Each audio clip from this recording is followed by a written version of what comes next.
अस्सलाम वालेकुम अज़ीज़ नाज़रीन हज़रात, आप तमाम का नवाज़ उर्दू यूट्यूब चैनल में इस्तकबाल है। नवाज़ उर्दू यूट्यूब चैनल की जानिब से उर्दू मीडियम के तलबा के लिए वीडियो बनाए जाते हैं। तो ये आज का हमारा ये वीडियो 2015 GPSTR क्वेश्चन पेपर जो पूछा गया था, उसको हम क्या है उर्दू में तर्जुमा करके तफसील के साथ आपके सामने पेश कर रहे हैं, ताकि उर्दू मीडियम के तलबा के लिए आसानी हो सके। और ये वीडियो क्या है, कम से कम 1 घंटे से 1.5 घंटे तक का होगा। मुकम्मल वीडियो देखिएगा ताकि आपको आने वाले इम्तिहानात में T C T GPSTR HSTR में बहुत ही क्या मुफीद मालूमात हासिल होंगी। और जो बच्चे मेहनत करेंगे वही ज़रूर कामयाब होंगे।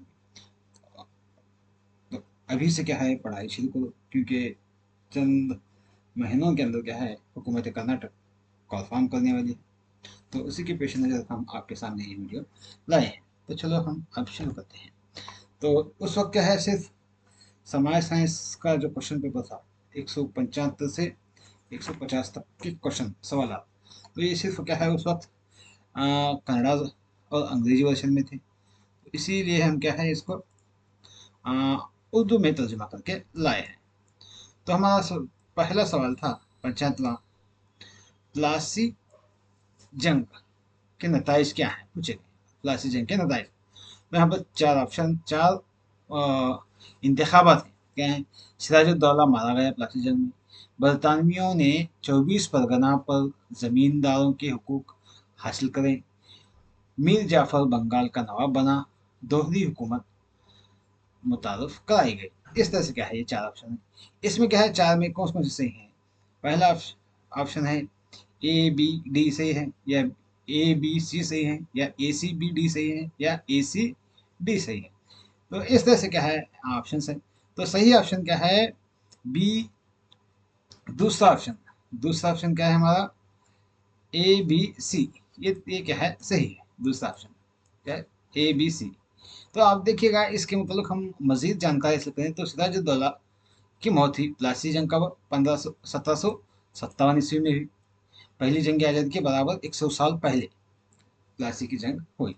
तो उस वक्त होने वाली ये जंग क्या है, जंग में क्या हुआ, सिराजुद्दौला मारा गया उसमें। हाँ, और उसी तरह क्या है, हाँ,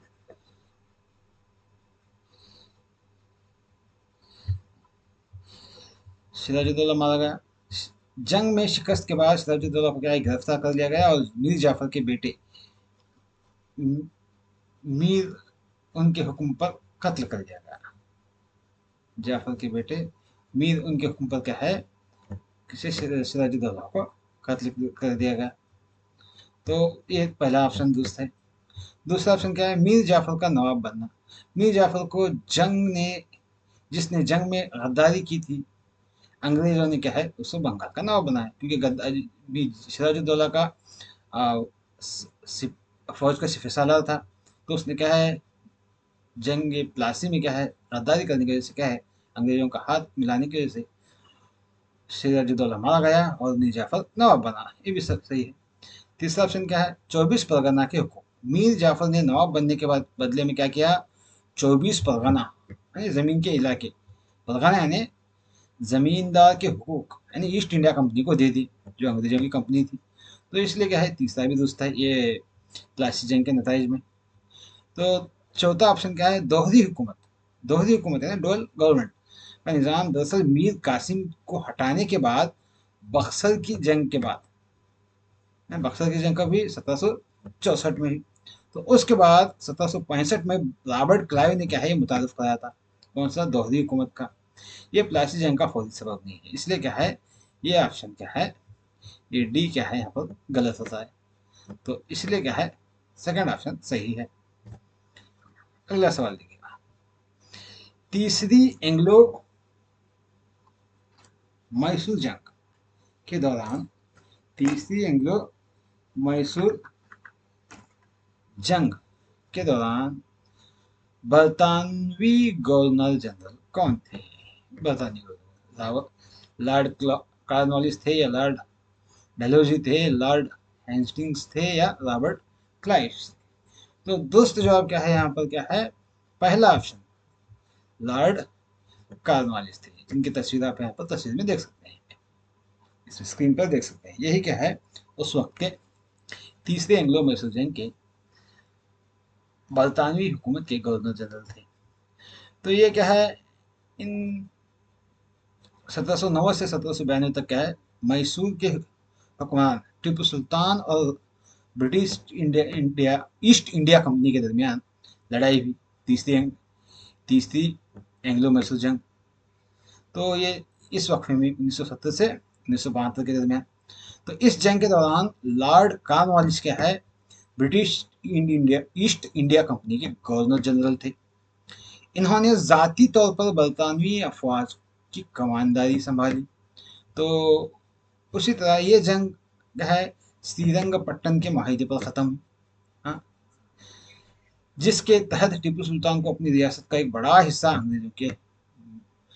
अंग्रेजों और उनके इत्तेहादी कौन थे, मराठा और निजाम, कौन कौन, मराठा और निजाम के हवाले करना पड़ा। और ये बात भी सुनते चलिएगा कि इसी तीसरी एंग्लो मैसूर जंग ही में हजरत टीपू सुल्तान रहमतुल्लाह अलैह को अपने दो बेटे रहमान के तौर पर अंग्रेजों के हवाले करना पड़ा, क्योंकि उस वक्त टीपू सुल्तान के पास उतनी दौलत नहीं थी। तो उस वक्त क्या है, उन्होंने अपने दो बेटों को हिंदुस्तान की यानी मैसूर की सरजमीन को बचाने के लिए दो बेटों को उनके पास बतौर रहमान रखा था। तो दीगर ऑप्शन की तरफ अगर हम बहस करें तो देखिएगा, लॉर्ड डेलहौजी ये कब थे, ये चौथी एंग्लो मैसूर जंग में थे, जो 1900 माफ कीजिएगा 1799 ईस्वी में क्या है पेश आई। इस दौरान गवर्नर जनरल थे, जिसमें टीपू सुल्तान शहीद हुए और मैसूर पर अंग्रेजों का कब्जा हो गया। और लॉर्ड वार्न हेस्टिंग्स ये क्या है, दूसरी एंग्लो मैसूर जंग में थे। दूसरी एंग्लो मैसूर जंग का भी 1780 से 1784 के दौरान हुई। उस वक्त गवर्नर जनरल थे। वो हिंदुस्तान के पहले गवर्नर जनरल के नाम से भी जाने जाते हैं, लॉर्ड वार्न हेस्टिंग्स। और रॉबर्ट क्लाइव ये तो क्या है, ये एंग्लो मैसूर जंगों से काफी पहले यानी बहुत पहले क्या है बरतानवी अफसर के तौर पर थे। वो गवर्नर बंगाल के तौर पर मशहूर थे, बंगाल के गवर्नर बने थे। खास तौर पर क्या है जंग प्लासी के दौरान, कौन, रॉबर्ट क्लाइव, जंग प्लासी के दौर में उनके किरदार बहुत अहम है।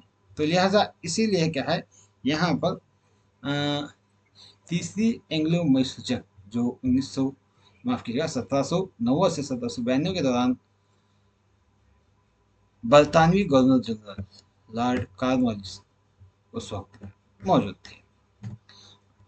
तो अगला सवाल है हमारा, सन 1775 का माहिदा, सूरत का माहिदा किन के दरमियान पेश आया, अंग्रेजों मराठा वफाक के दरमियान, या अंग्रेजों के साथ गोनाथ राव के दरमियान, अंग्रेजों और सिंधिया के दरमियान, या अंग्रेज और पेशवा के दरमियान। देखिएगा ये दुरुस्त जवाब क्या है, अंग्रेजों और रघुनाथ राव के दरमियान पेश आए, अंग्रेजों और रघुनाथ राव। तो इस लिहाज से दूसरा ऑप्शन सही है।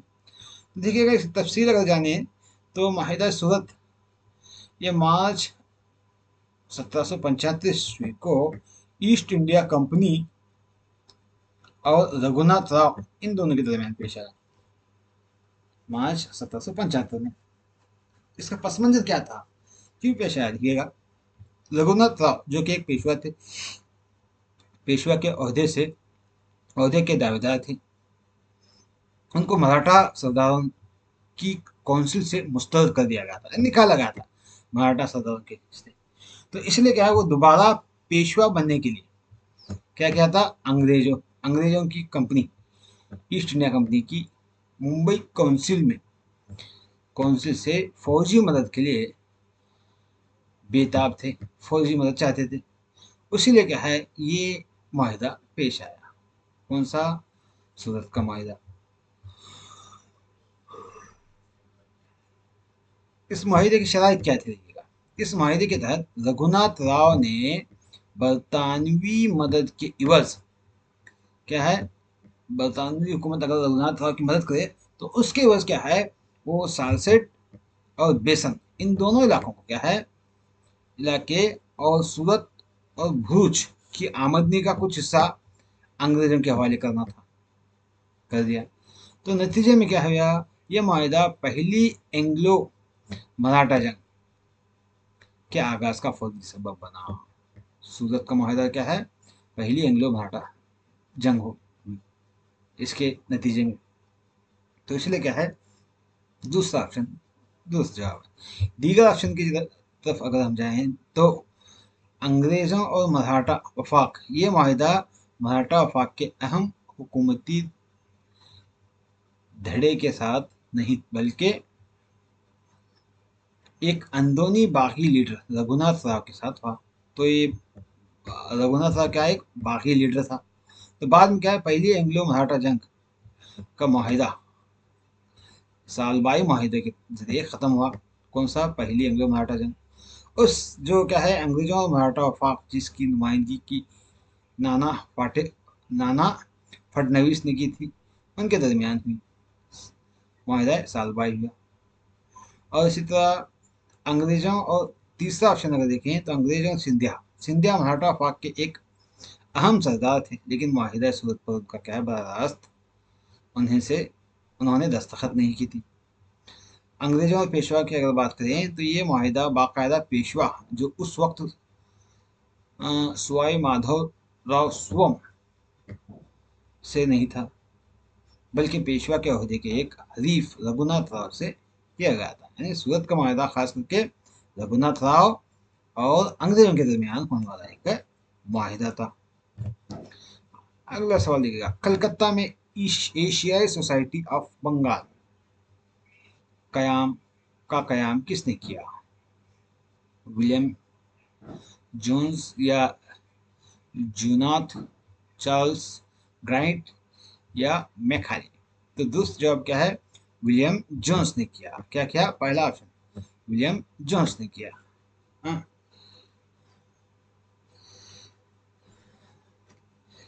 तो देखिएगा तफसील से अगर हम जानेंगे तो उनकी तस्वीर भी आप देख सकते हैं यहाँ।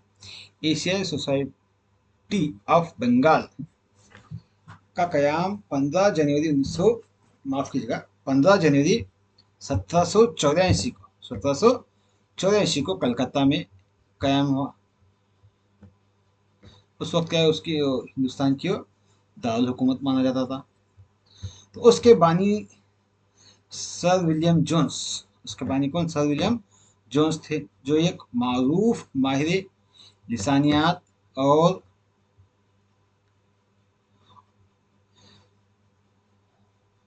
ओरिएंटलिस्ट भी थे। इस सोसाइटी का मकसद हिंदुस्तान और एशिया की तारीख, आर्ट्स, साइंस और अदब को फरोग देना और तहकीक करना था। इसने संस्कृत और दीगर कदीम हिंदुस्तानी मतून के मुताले में एक अहम किरदार अदा किया, जिससे हिंदुस्तानी शनासी इंडोलॉजी की बुनियाद पड़ी इस सोसाइटी की वजह से। इस सोसाइटी ने यूरोप को हिंदुस्तानी सकाफत और उलूम से रोशनास कराने में कलीदी किरदार यानी अहम किरदार अदा किया। दीगर ऑप्शन अगर हम देखें तो मैकाले, लॉर्ड मैकाले 1835 में मैकाले कॉमेंट के लिए मशहूर हैं, जिसने हिंदुस्तान में अंग्रेजी को तालीम का जरिया बनाने की सिफारिश की थी। मैकाले ने, वो सोसाइटी के बानी नहीं है। तो इसलिए क्या है, सही जवाब विलियम जोन्स है। भारत का पहला अखबार दी बंगाल गजेट कब शुरू हुआ, दी बंगाल गजेट। तो उसकी शुरुआत क्या है, 1780 में हुई। तो इसको तफसील जानेंगे तो दी बंगाल गजेट को हिंदुस्तान का पहला अखबार माना जाता है। यह अखबार 19 जनवरी 1780 को कलकत्ता से शाया हुआ। कहाँ से, कलकत्ता से। द बंगाल गजेट इसे जेम्स ऑगस्टिस हिक्की नामी शख्स ने क्या है शुरू किया, और उसी लिए इसे आम तौर पर हिक्की का बंगाल गजेट के नाम से भी जाना जाता है। ये एक हफ्तावार अखबार था। इसकी अहमियत यह है कि इसने हिंदुस्तान में प्रिंट मीडिया की बुनियाद रखी। अगला सवाल, आर्य समाज के बानी। देखिएगा, आर्य समाज के बानी क्या है? दयानंद सरस्वती है। कौन है? दयानंद सरस्वती। आप उनकी तस्वीर भी देख सकते हैं। तो आर्य समाज एक हिंदू इस्लाही तहरीक है जिसका आगाज क्या है? 1875 में स्वामी दयानंद सरस्वती ने किया था। इस तहरीक का बुनियादी मकसद वेदों की तरफ वापसी था। वेदों की तरफ वापसी, दयानंद सरस्वती का कॉल है, पलटो वेदों की तरफ, वेदों की तरफ पलट कर आओ, back, go back to the Vedas. ये क्या है? दयानंद सरस्वती का कॉल था। इसने मूर्ति पूजा, रस्म रिवाज और हिंदू मजहब में पाए जाने वाले दीगर तोहिमात को मुस्तरद किया, रद्द किया, दूर करने की कोशिश की। स्वामी दयानंद सरस्वती का अहम काम सिद्धार्थ प्रकाश है। सिद्धार्थ प्रकाश जो क्या है? आर्य समाज के उसूलों की वजाहत करता है। सिद्धार्थ प्रकाश इनकी तसनीफ है। दीगर ऑप्शंस की अगर हम बात करें तो राजा राम मोहन राय ने क्या है? ब्रह्म समाज की बुनियाद डाली। और इसी तरह आत्मा राम पांडुरंगा ने क्या है? प्रार्थना समाज। और इसी तरह ज्योतिबा फुले ने क्या है? सत्यशोधक समाज नाम की तहजीब समाज की बुनियाद रखी थी, जो दलितों, खवातीन की तालीम और हुकूक के लिए क्या है? काम करती थी। इनकी ज्योतिबा फुले की। अगला सवाल, 1857 ईस्वी की सिपाही बगावत सबसे पहले कहाँ फूटी थी? देखिएगा, सबसे पहले क्या है? ये मीरठ में फूटी थी। कहाँ फूटी थी? मीरठ में। तो वाक्य की अगर हम जांच करें तो अगरचा 19 मार्च 1757 को बेरकपुर में मंगल पांडे ने बगावत की और दो दो बरतानवी अफसरों पर हमला किया, लेकिन हिंदुस्तान गैर बड़े पैमाने पर सिपाही बगावत का आगाज पहला वसी फौजी अमल मीरठ से हुआ। हालांकि बैरकपुर में मंगल पांडे ने 2 अफसरों को मार डाला था, लेकिन वसी पैमाने पर क्या है? अंग्रेजों की मुखालिफत करने वाली हिंदुस्तानी सिपाही मीरठ से शुरू किया। तो इसलिए क्या है? दुरुस्त जवाब क्या है? मीरठ है। 10 मई 1857 को मीरठ में तैनात हिंदुस्तानी फौजियों ने बगावत की और अपने अंग्रेज अफसरों को मार डाला। इसके बाद वो दिल्ली की तरफ मार्च कर गए हैं, दिल्ली की तरफ है, ताकि मुगल बादशाह बहादुर शाह जफर को क्या है? अपना रहनुमा बनाकर जंग जंग जंग आज़ादी का बाकायदा आगाज कर सके। लिहाजा बगावत के फूट पड़ने की वसी इस्लाह के लिए तारीखी तौर पर सबसे अहम मुकाम मीरठ माना जाता है। तो दोस्त जवाब क्या है? मीरठ है।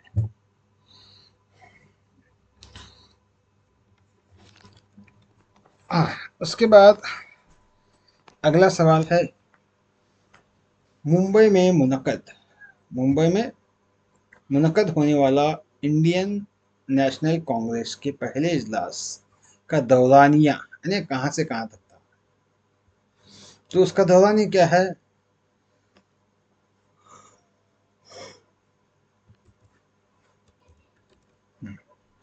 1885 में ये दौरानिया था, दिसंबर 28 से 30 तक था।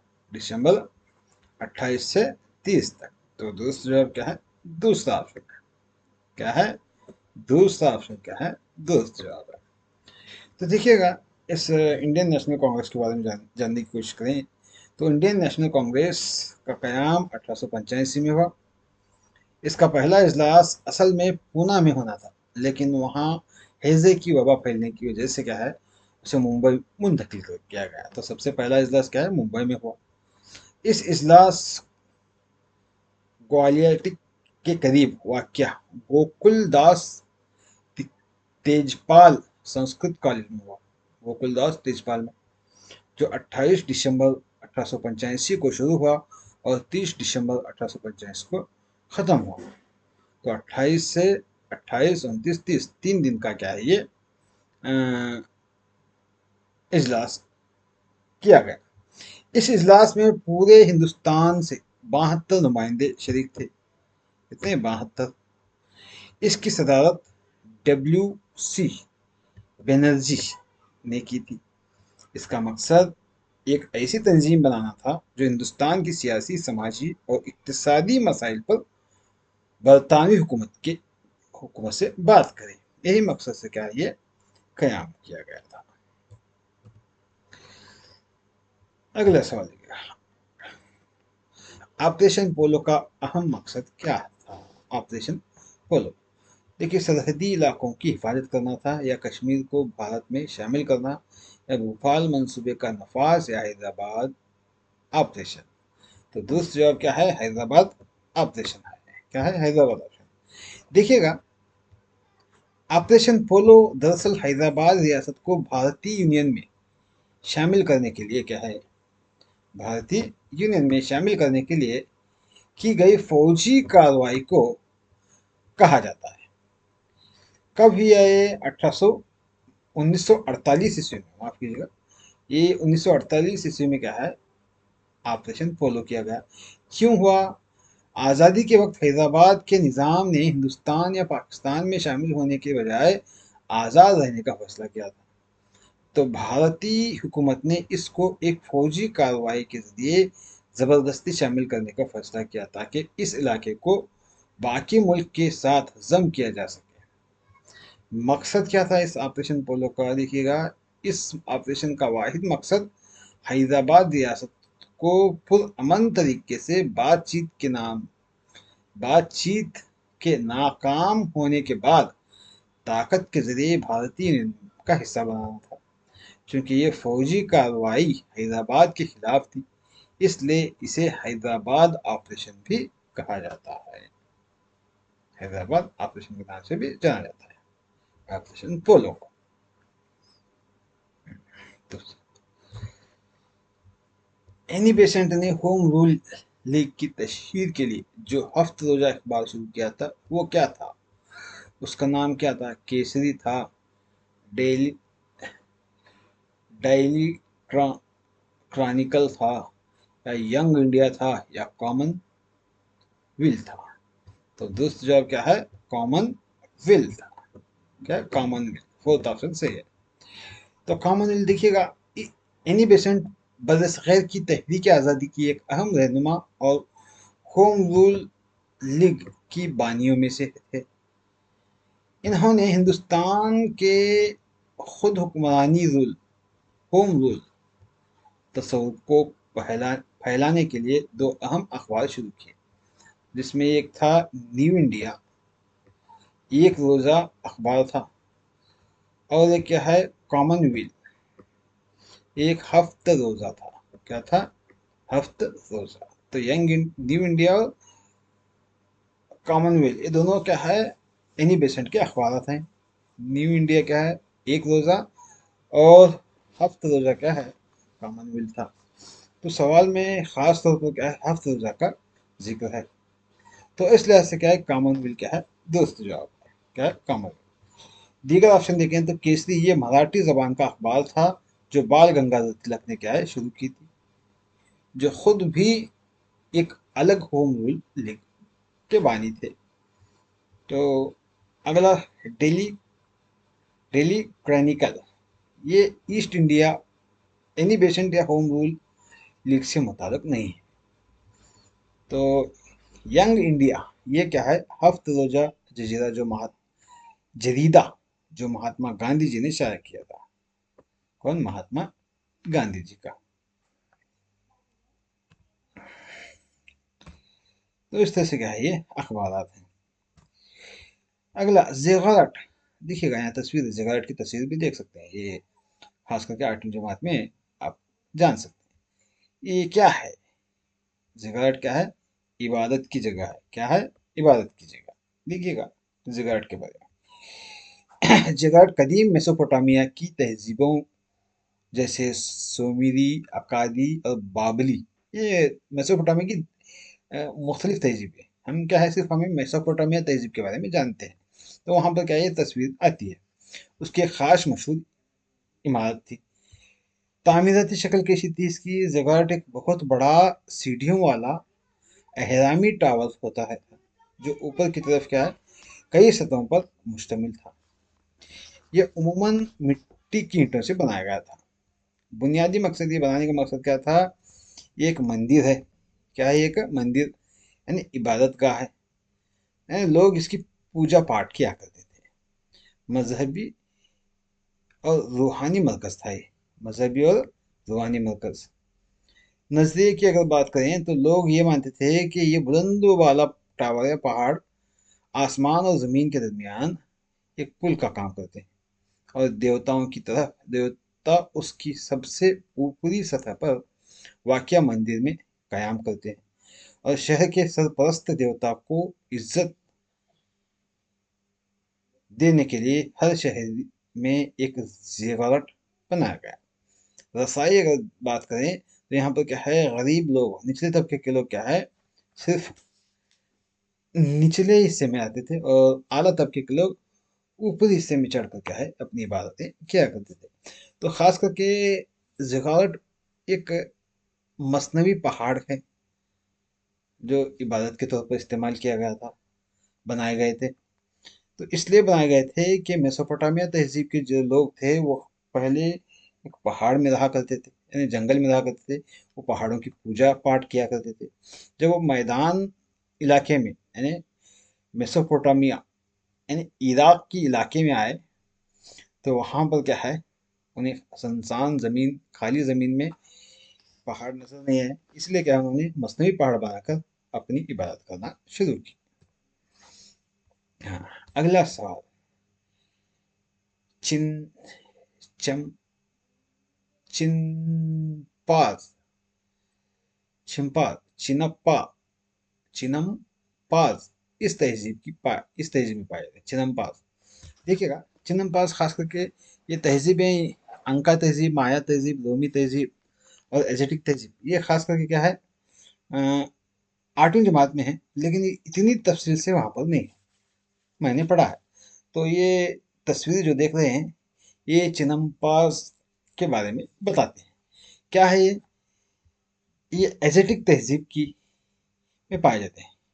चिनम्पास क्या है? चिनम्पास देखिएगा, चिनम्पास एक ज़रई तकनीक है जिसे एजेटिक तहजीब ने मौजूदा मैक्सिको के झीलों की वादी में पाया जाता है। ये मैक्सिको की झील कहाँ है? शुमाली अमेरिका में है। तो वहाँ पर पाए जाने वाली एक तहजीब का एक टेक्निक है। कौन से? ज़रई टेक्निक।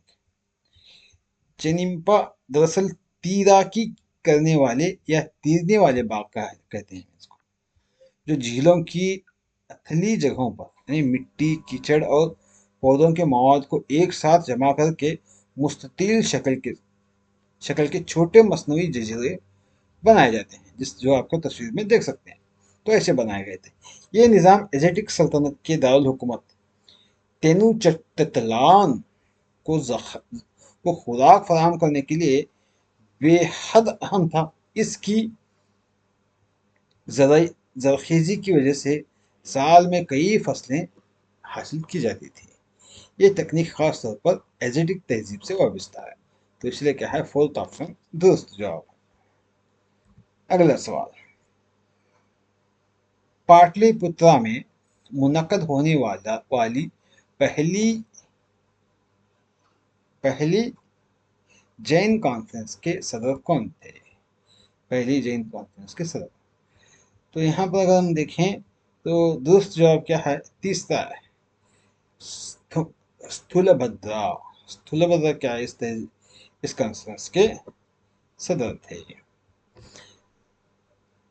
पहली जैन काउंसिल या कॉन्फ्रेंस तकरीबन 3000 कबल मसीह में पाटलिपुत्रा में मुनक्कद हुई थी, जो चंद्रगुप्त मौर्य की हुकूमत थी। इस कॉन्फ्रेंस की सदारत स्थूलभद्रा ने की थी। इसका मकसद जैन धर्म के उन 12 मुक़द्दस मतून को मुरतब करना था जो अंग कहलाते हैं। भद्रबाहु एक और मशहूर जैन बुजुर्ग है। भद्रबाहु जो कहत के दौरान जनूबी हिंद चले गए थे और उनकी गैर मौजूदगी में इसको नस्ल का इस कौंसिल का इनेकाद किया गया था। वर्धमान महावीर जैन मत के बानी हैं। हाँ, और यह आखिरी तीर्थंकर थे जो इस कॉन्फ्रेंस से पहले वफात पा चुके थे। तो दुरुस्त जवाब क्या है? तीसरा ऑप्शन है। अगला सवाल, सिकंदर का उस्ताद कौन था? सिकंदर सिकंदर का उस्ताद, सिकंदर के उस्ताद कौन थे? अरस्तु थे। कौन थे? अरस्तु। तो सिकंदर का उस्ताद यूनान के एक अजीम फलसफी अरस्तु था। अरस्तु को 343 कबल मसीह में सिकंदर के वालिद फिलिप दुम शाह मकदूनिया ने सिकंदर की तालीम की जिम्मेदारी सौंपी। अरस्तु ने सिकंदर को फलसफा, अखलाकियात, सियासत, अदब, साइंस की तालीम दी, जिसका सिकंदर की शख्सियत और बाद की मुहिम्मात पर गहरा असर पड़ा।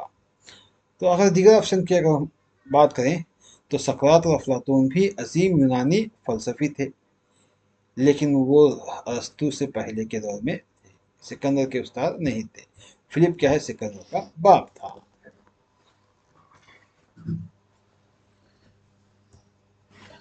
अगला सवाल, चट्टानी कुतुबों का पिता यानी बाप, बाबा है चट्टानी कुतुबों यानी father of rock inscription script, इसके बानी कौन थे? बाप कौन थे? किसके नाम से मशहूर था? पूछा गया के नाम से कौन मशहूर था? चट्टानों के कुतुबों का बाप। तो चट्टानों पर कुतबे लिखने वाला शख्स कौन था? अशोक था। कौन था? सबसे पहले अशोक।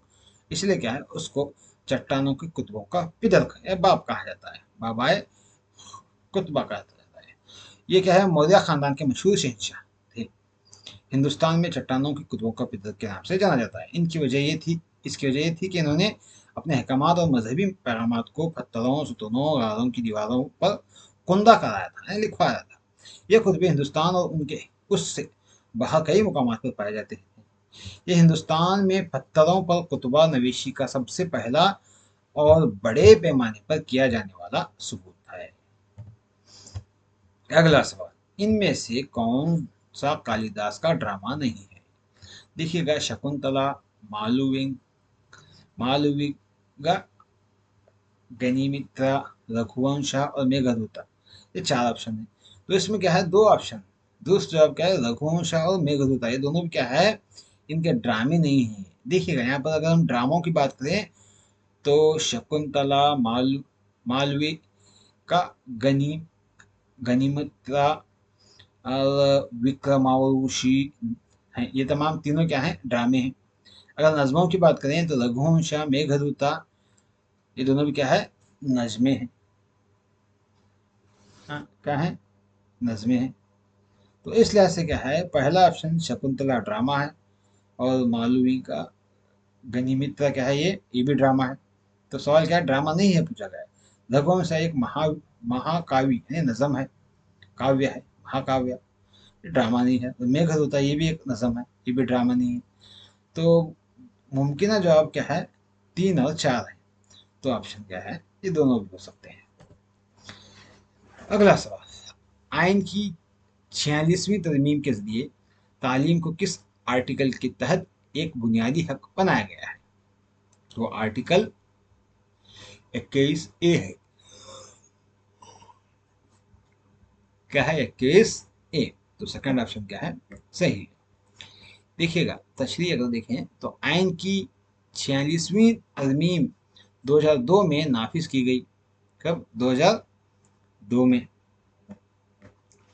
जिसने तालीम को हिंदुस्तान में एक बुनियादी हक बनाया गया, फंडामेंटल राइट कहा गया। इस तरमीम के जरिए आर्टिकल 21A आइन में शामिल किया गया, जो रियासत को ये जिम्मेदारी देता है कि 6 से 14 साल तक के 6 से 14 साल की उम्र के तमाम बच्चों को मुफ्त और लाजमी तालीम फराहम करना है। ये तरमीम पार्लियामेंट में तालीम के हक का एक्ट आरटीई की मंजूरी का सबब बनी, जो 1902 2009 में, आप 2009 में मंजूर हुआ। अगर दीगर ऑप्शन की अगर हम बात करें तो आर्टिकल 21 ये जिंदगी और जाती आज़ादी का बुनियादी हक फराहम करता है। और आर्टिकल 51 ए ये शहरियों के बुनियादी हकूक के बारे में बात करता है। हाँ, और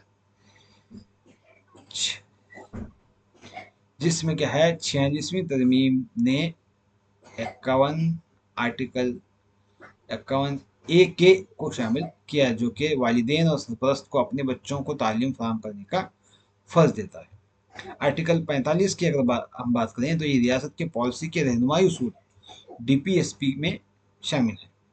हाँ, तो इस तरह से क्या है, ये मौजूद है ऑप्शन। अगला सवाल है, कारगिल विजय दिवस कब मनाया जाता है? कारगिल विजय दिवस क्या है? 26 जुलाई को मनाया जाता है हर साल, 26 जुलाई को। कारगिल विजय दिवस क्या है?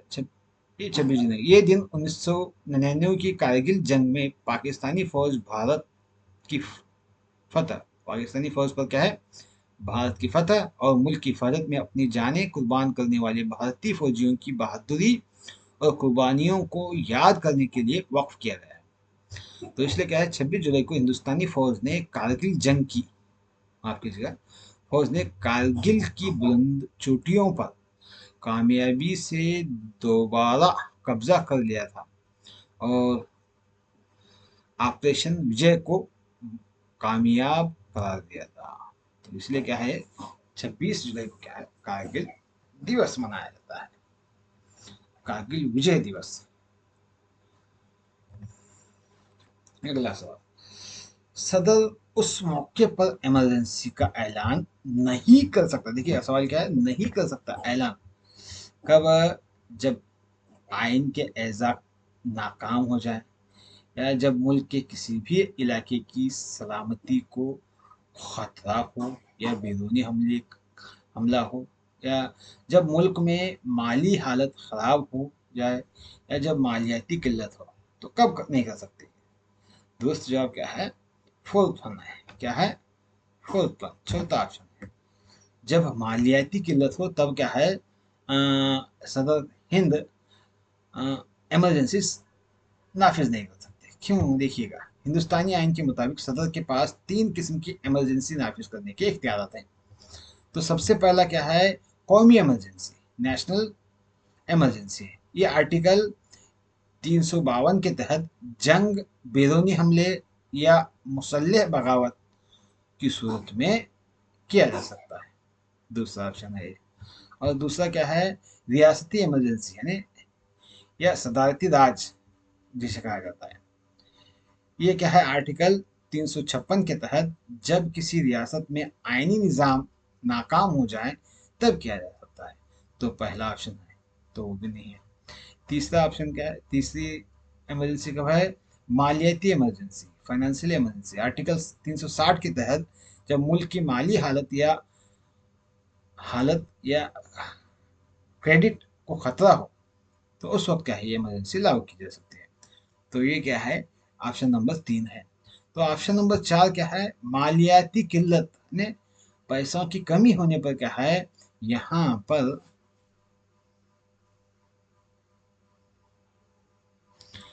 इमरजेंसी नाफिज नहीं किया जा सकता। तो दूसरा ऑप्शन क्या है, चौथा है। अगला सवाल, रियासत का पहला सदर शहरी कौन होता है? रियासत का पहला शहरी क्या है, गवर्नर होता है। कौन होता है? गवर्नर। दूसरा ऑप्शन सही है। देखिए, रियासत के से नामजद हिंदुस्तानी यूनियन के अंदर मौजूद कोई भी सूबाई रियासत, जिसे पंजाब, महाराष्ट्र वगैरह है, तो वो उनमें जो गवर्नर होता है वो पहला शहरी कहलाता है। गवर्नर रियासत का आइनी सरबराह होता है। जिस तरह मुल्क का पहला शहरी सदर होता है, उसी तरह रियासत का पहला शहरी गवर्नर होता है। देखिएगा, मुल्क का पहला शहरी सदर होता है, और उसी तरह रियासत का गवर्नर। ये बात याद रखिएगा। गवर्नर मरकजी हुकूमत के नुमाइंदे के तौर पर काम करता है और रियासत में मुल्क की वहादत और आइनी ढांचे को बरकरार रखने का जिम्मेदार है। अगला सवाल, लोक अदालत कब वजूद में आए? लोक अदालत क्या है? 1986 में वजूद में आए। तो तीसरा ऑप्शन क्या है? सही है। हाँ। अगला सवाल, तफसील देखिएगा इसकी। लोक अदालत एक मुतबादिल तनाज़ात के हल का तरीका है जो मुसालिहती और मुफाहिमती यानी फहमी तौर पर अमल के जरिए कानूनी तनाज़ात यानी झगड़ों को निपटाती है।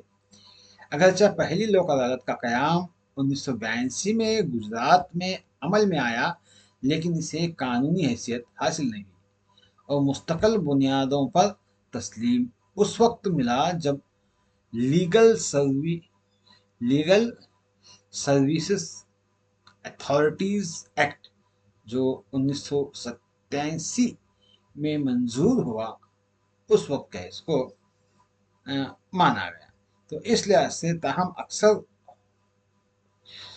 क्विज़ और तारीखी रिकॉर्ड के मुताबिक कानूनी अमल और बड़े पैमाने पर लोक अदालत का बाज़ाबिता आगाज 1980 की दहाई के वस्त में हुआ और 1986 वो साल है जो अक्सर इन सवालात में दुरुस्त जवाब के तौर पर दिया जा सकता है। तो इसलिए क्या है, सही जवाब 1986 है। मुमकिन तौर पर एक अहम पेशरफ्त के साल के तौर पर या कानूनी साजगी की तैयारी के हवाले से लिया जा सकता है। हाँ, अगला सवाल देखिएगा, इस एक्ट की मंजूरी 1887 में हुई, लेकिन ऑप्शंस में क्या है, 1886 को बताया गया क्योंकि वो वही साल इसके करीब तरीन सालों में से है। हाँ।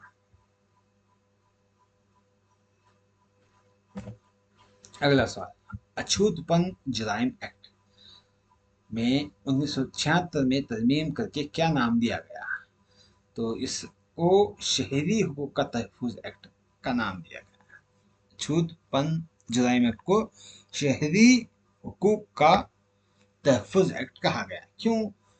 क्यों देखिएगा, 1955 में पार्लियामेंट ने अछूतपन जराइम एक्ट 1955 को नाफिज किया ताकि आइन के आर्टिकल 17 के मुताबिक अछूतपन का खात्मा किया जा सके।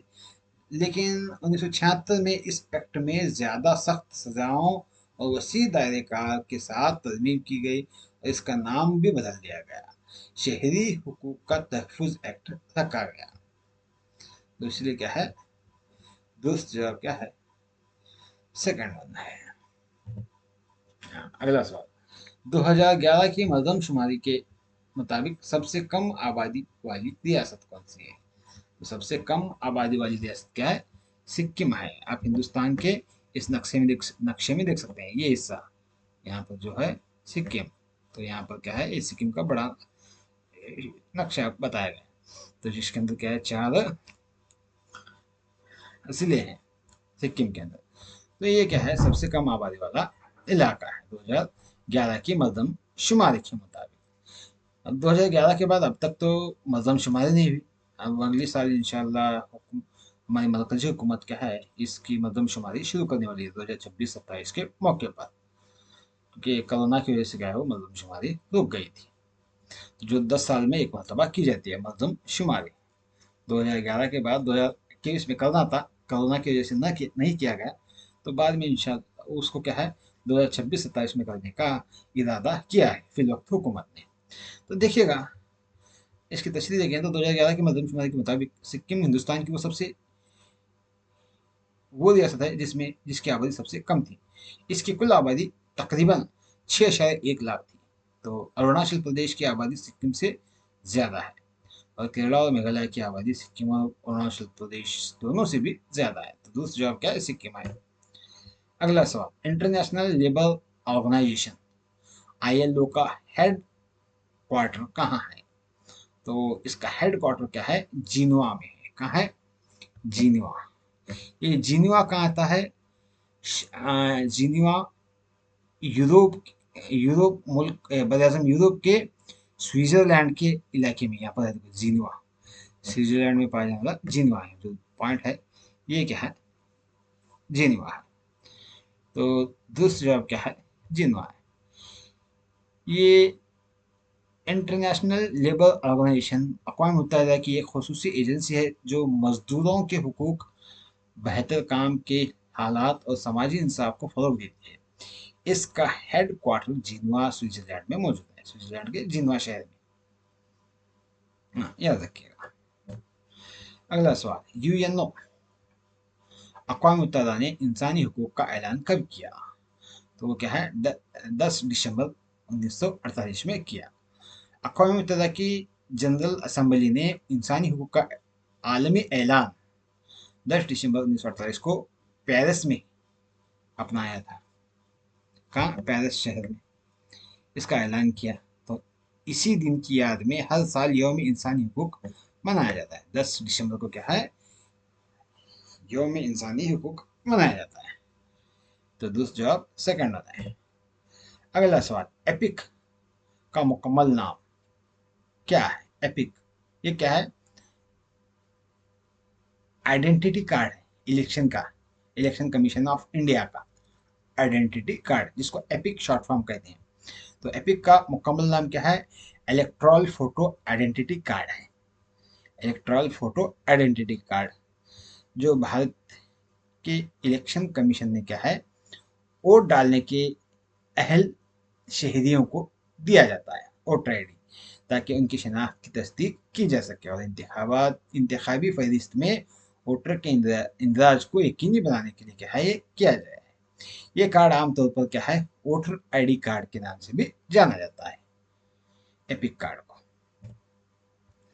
अगला सवाल, मुआहदा ताशकंद पर दस्तखत करने वाले ममालिक कौन से हैं? तो मुआहदा ताशकंद पर दस्तखत करने वाले ममालिक कौन है? भारत और पाकिस्तान है। देखिएगा मुआहदा ताशकंद क्या है। मुआहदा ताशकंद एक अमन का मुआहदा है जो जिस पर 10 जनवरी 1986 को भारत और पाकिस्तान के दरमियान दस्तखत किए गए। इस माहे के तहत इस माहे पर दस्तखत 1965 की पाक भारत जंग के बाद सोवियत यूनियन की सालसी में ताशकंद यानी अज़्बेकिस्तान को ताशकंद कहा जाता है, वहां पर हुई थी। भारत की जानिब से उस वक्त के वजीर आजम लाल बहादुर शास्त्री और पाकिस्तान की जानिब से उस वक्त के सदर मोहम्मद अय्यूब खान ने इस पर दस्तखत किए थे। हमारे आइन के मुताबिक कुल कितनी सरकारी जुबानें तस्लीम की गई हैं? तो कुल कितने हैं? 22 हैं। कितने हैं? 22। तो तीसरा ऑप्शन सही है। तो 22 जबानें कौन से हैं आप स्क्रीन पर देख सकते हैं। 22 जबानें कितने हैं टोटल? 22 सरकारी जुबानें हैं। उसमें क्या है, हमारी मादरी जुबान उर्दू भी है, 18वां नंबर है उर्दू। मादरी जुबान उर्दू भी क्या है, एक आइन के मुताबिक सरकारी जुबान है, हिंदुस्तान के आइन के मुताबिक। याद रखिएगा। अहम हकाइक क्या है, इसकी तरफ जानेंगे। जब भारतीय आइन नाफिज हुआ था तो असल में इस शेड्यूल में क्या है, 14 जबानें शामिल थी। उसके बाद मुख्तलिफ आइनी तरमीम के जरिए दीगर 8 जबानों को इस फहरिस्त में शामिल किया गया। तो 8 जबानें कौन सी थी? सिंधी को 1967 में 21वीं आइनी तरमीम के जरिए शामिल किया गया और कोंकणी, मणिपुरी और नेपाली को 1992 में 71वीं तरमीम के जरिए शामिल किया गया और बोडो, डोगरी और मेथी और संथाली को क्या है, 2003 में 92वीं तरमीम के तहत शामिल किया गया। इन जबानों को शामिल करने का मकसद उनकी अहमियत और वसी इस्तेमाल की वजह से नहीं, बल्कि सरकारी हिमायत और पहचान फराहम करती है। तो ये इसके बारे में आम मालूमात हैं। तो 22 जबानें आप देख भी सकते हैं कौन से हैं। तो अगला सवाल, रूस में वक्त के खतूत टाइम जोन की तादाद क्या है? वक्त के खतूत, तो ये बराज़म एशिया का सबसे बड़ा मुल्क रूस है, दुनिया का सबसे बड़ा मुल्क भी रूसी है। तो उसमें क्या है, कुल कितने टाइम जोन हैं पता है, पूछा गया सवाल। तो इसमें क्या है, कुल क्या है तीसरा ऑप्शन 11 टाइम जून है। कितने? 11 टाइम जून है। ये सवाल क्या है, आप 8वीं जमात के जोग्राफियाई सबक में, जोग्राफियाई हिस्से में, 8वीं जमात की समाज साइंस की किताब में जोग्राफिया में देख सकते हैं। तो आप कमेंट करके बताएं कि किस मुल्क में के 3 और 5 टाइम जोन है। वहाँ भी वो भी है ऑप्शन है, उसके बारे में भी उस किताब में मौजूद है, वहाँ पर आप क्या है किताब खोलकर देख सकते हैं।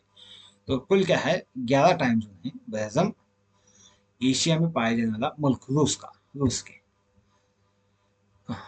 तो इस लिहाज से क्या है, दुरुस्त जवाब क्या है, 11 है। अगला सवाल, नाइफ का मतलब क्या है? जमीन की सबसे अंदरूनी तह, जमीन की दरमियानी तह, या जमीन की दूसरी और दरमियानी तह, या जमीन की सबसे ऊपरी परत, ऊपरी परत वाली तह? तो सही ऑप्शन क्या है, पहला है, जमीन की सबसे अंदरूनी परत क्या है, नाइफ है। देखिएगा, नाइफ की इस्लाह को जमीन की अंदरूनी साख्त को समझने के लिए इस्तेमाल किया जाता है। ये नाम उसके तह में पाए जाने वाले दो अहम कीमियाई अनासिर की इब्तदाई हरूफ से शामिल है। नई या नाय मतलब निकल है, और एफी मतलब फेरम है, यानी आयरन, जिसको लोहा कहते हैं। तो जमीन की सबसे अंदरूनी तह में क्या है, जिसे मरकज कहते हैं, वहां पर पाया जाता है। बुनियादी तौर पर निकल और लोहा से बनी है, निकल और लोहे से बनी है। कौन सा? मरकज इसका, इसलिए इसको नाइफ कहा जाता है। तो नाइफ से मुराद जमीन की सबसे अंदरूनी तह है, जो निकल और लोहे से मिलकर बनी है। तो क्या है ये हिस्सा है, क्या है, इनर कोर, अंदरूनी हिस्सा। तो इसी तरह क्या है, जमीन की सबसे ऊपरी परत, ये क्या है, इसके बारे में भी क्या है, जुग्राफिया में मौजूद है, 8वीं जमात के समाज साइंस की किताब में, आप वहां पर देख सकते हैं। उसके बाद अगला सवाल, समंदर की तह के निचले हिस्से में पाई जाने वाली चट्टानें हैं, बेसाल्ट हैं, तहदार चट्टानें हैं, गेब्रो हैं, या मेटामोर्फिक चट्टानें हैं? तो दूसरा जवाब क्या है, गेब्रो है। क्या है, गेब्रो। तो समंदरी परत बुनियादी तौर पर, समंदरी परत क्या है, बुनियादी तौर पर इग्नीस चट्टानों से बनी है। किससे? इग्नीस चट्टानों। तो बेसाल्ट समंदर की तह की सबसे ऊपर वाली तह, जो उम्मन बेसाल्ट से बनी होती है। ये वो चट्टानें हैं जो लावे के तेजी से ठंडे होने से बनती है, बेसाल्ट। गेब्रो के बारे में अगर हम जानने की कोशिश करें, तो गेब्रो समंदरी परत की निचली और गहरी तह, जो बेसाल्ट के नीचे वाक़या होती है, बड़े पैमाने पर गेब्रो नामी चट्टानों से बनती है। ये भी एक इग्नीशियस चट्टानें हैं, लेकिन ये ज़मीन की अंदर ज़्यादा आहिस्ता ठंडा होने से बनती हैं, जिसकी वजह से इनके दाने बड़े होते हैं। तो दूसरा जवाब क्या है, गेब्रो।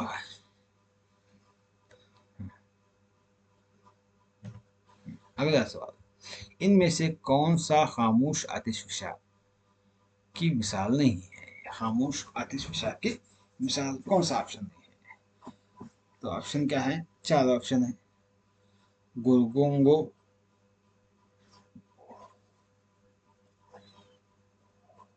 गोरोंगोरो, क्राकोटुआ, फुजियामा और कलिमिंजारो। ये क्या है, आतिशफशा की चट्टानों की मिसालें हैं।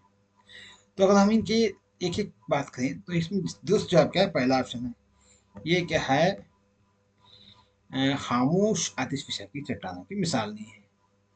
देखिएगा, गोरोंगोरो ये बुझा हुआ है आतिशफशा, ये कदीम आतिशफशा का गढ़ है, जो तकरीबन 2.5 मिलियन साल पहले फटा था, और अब मुकम्मल तौर पर बुझा हुआ है। हाँ, तो उसके बाद काकाटवा, ये खामोश फ़ाल आतिशफशा है, जो 1883 के तबाहकुन फटने के बाद हुआ था। इसकी जगह एक नया आतिशफशा, जिसे अनाक क्रैकटॉ बिना जवाब भी फाल है। लेकिन क्रेक्टोवा का निज़ाम एक खामोश निज़ाम समझा जाता था। इसे अमूमन डोलोमेंट की मिसाल में शामिल किया जाता है। को फुजियामा, ये भी खामोश आदिश है। ये 1707 के बाद से नहीं फटा, लेकिन अर्जियाती माहिरीन इसे मुस्तकिल तौर पर फटने की सलाहियत की वजह से खामोश समझते हैं।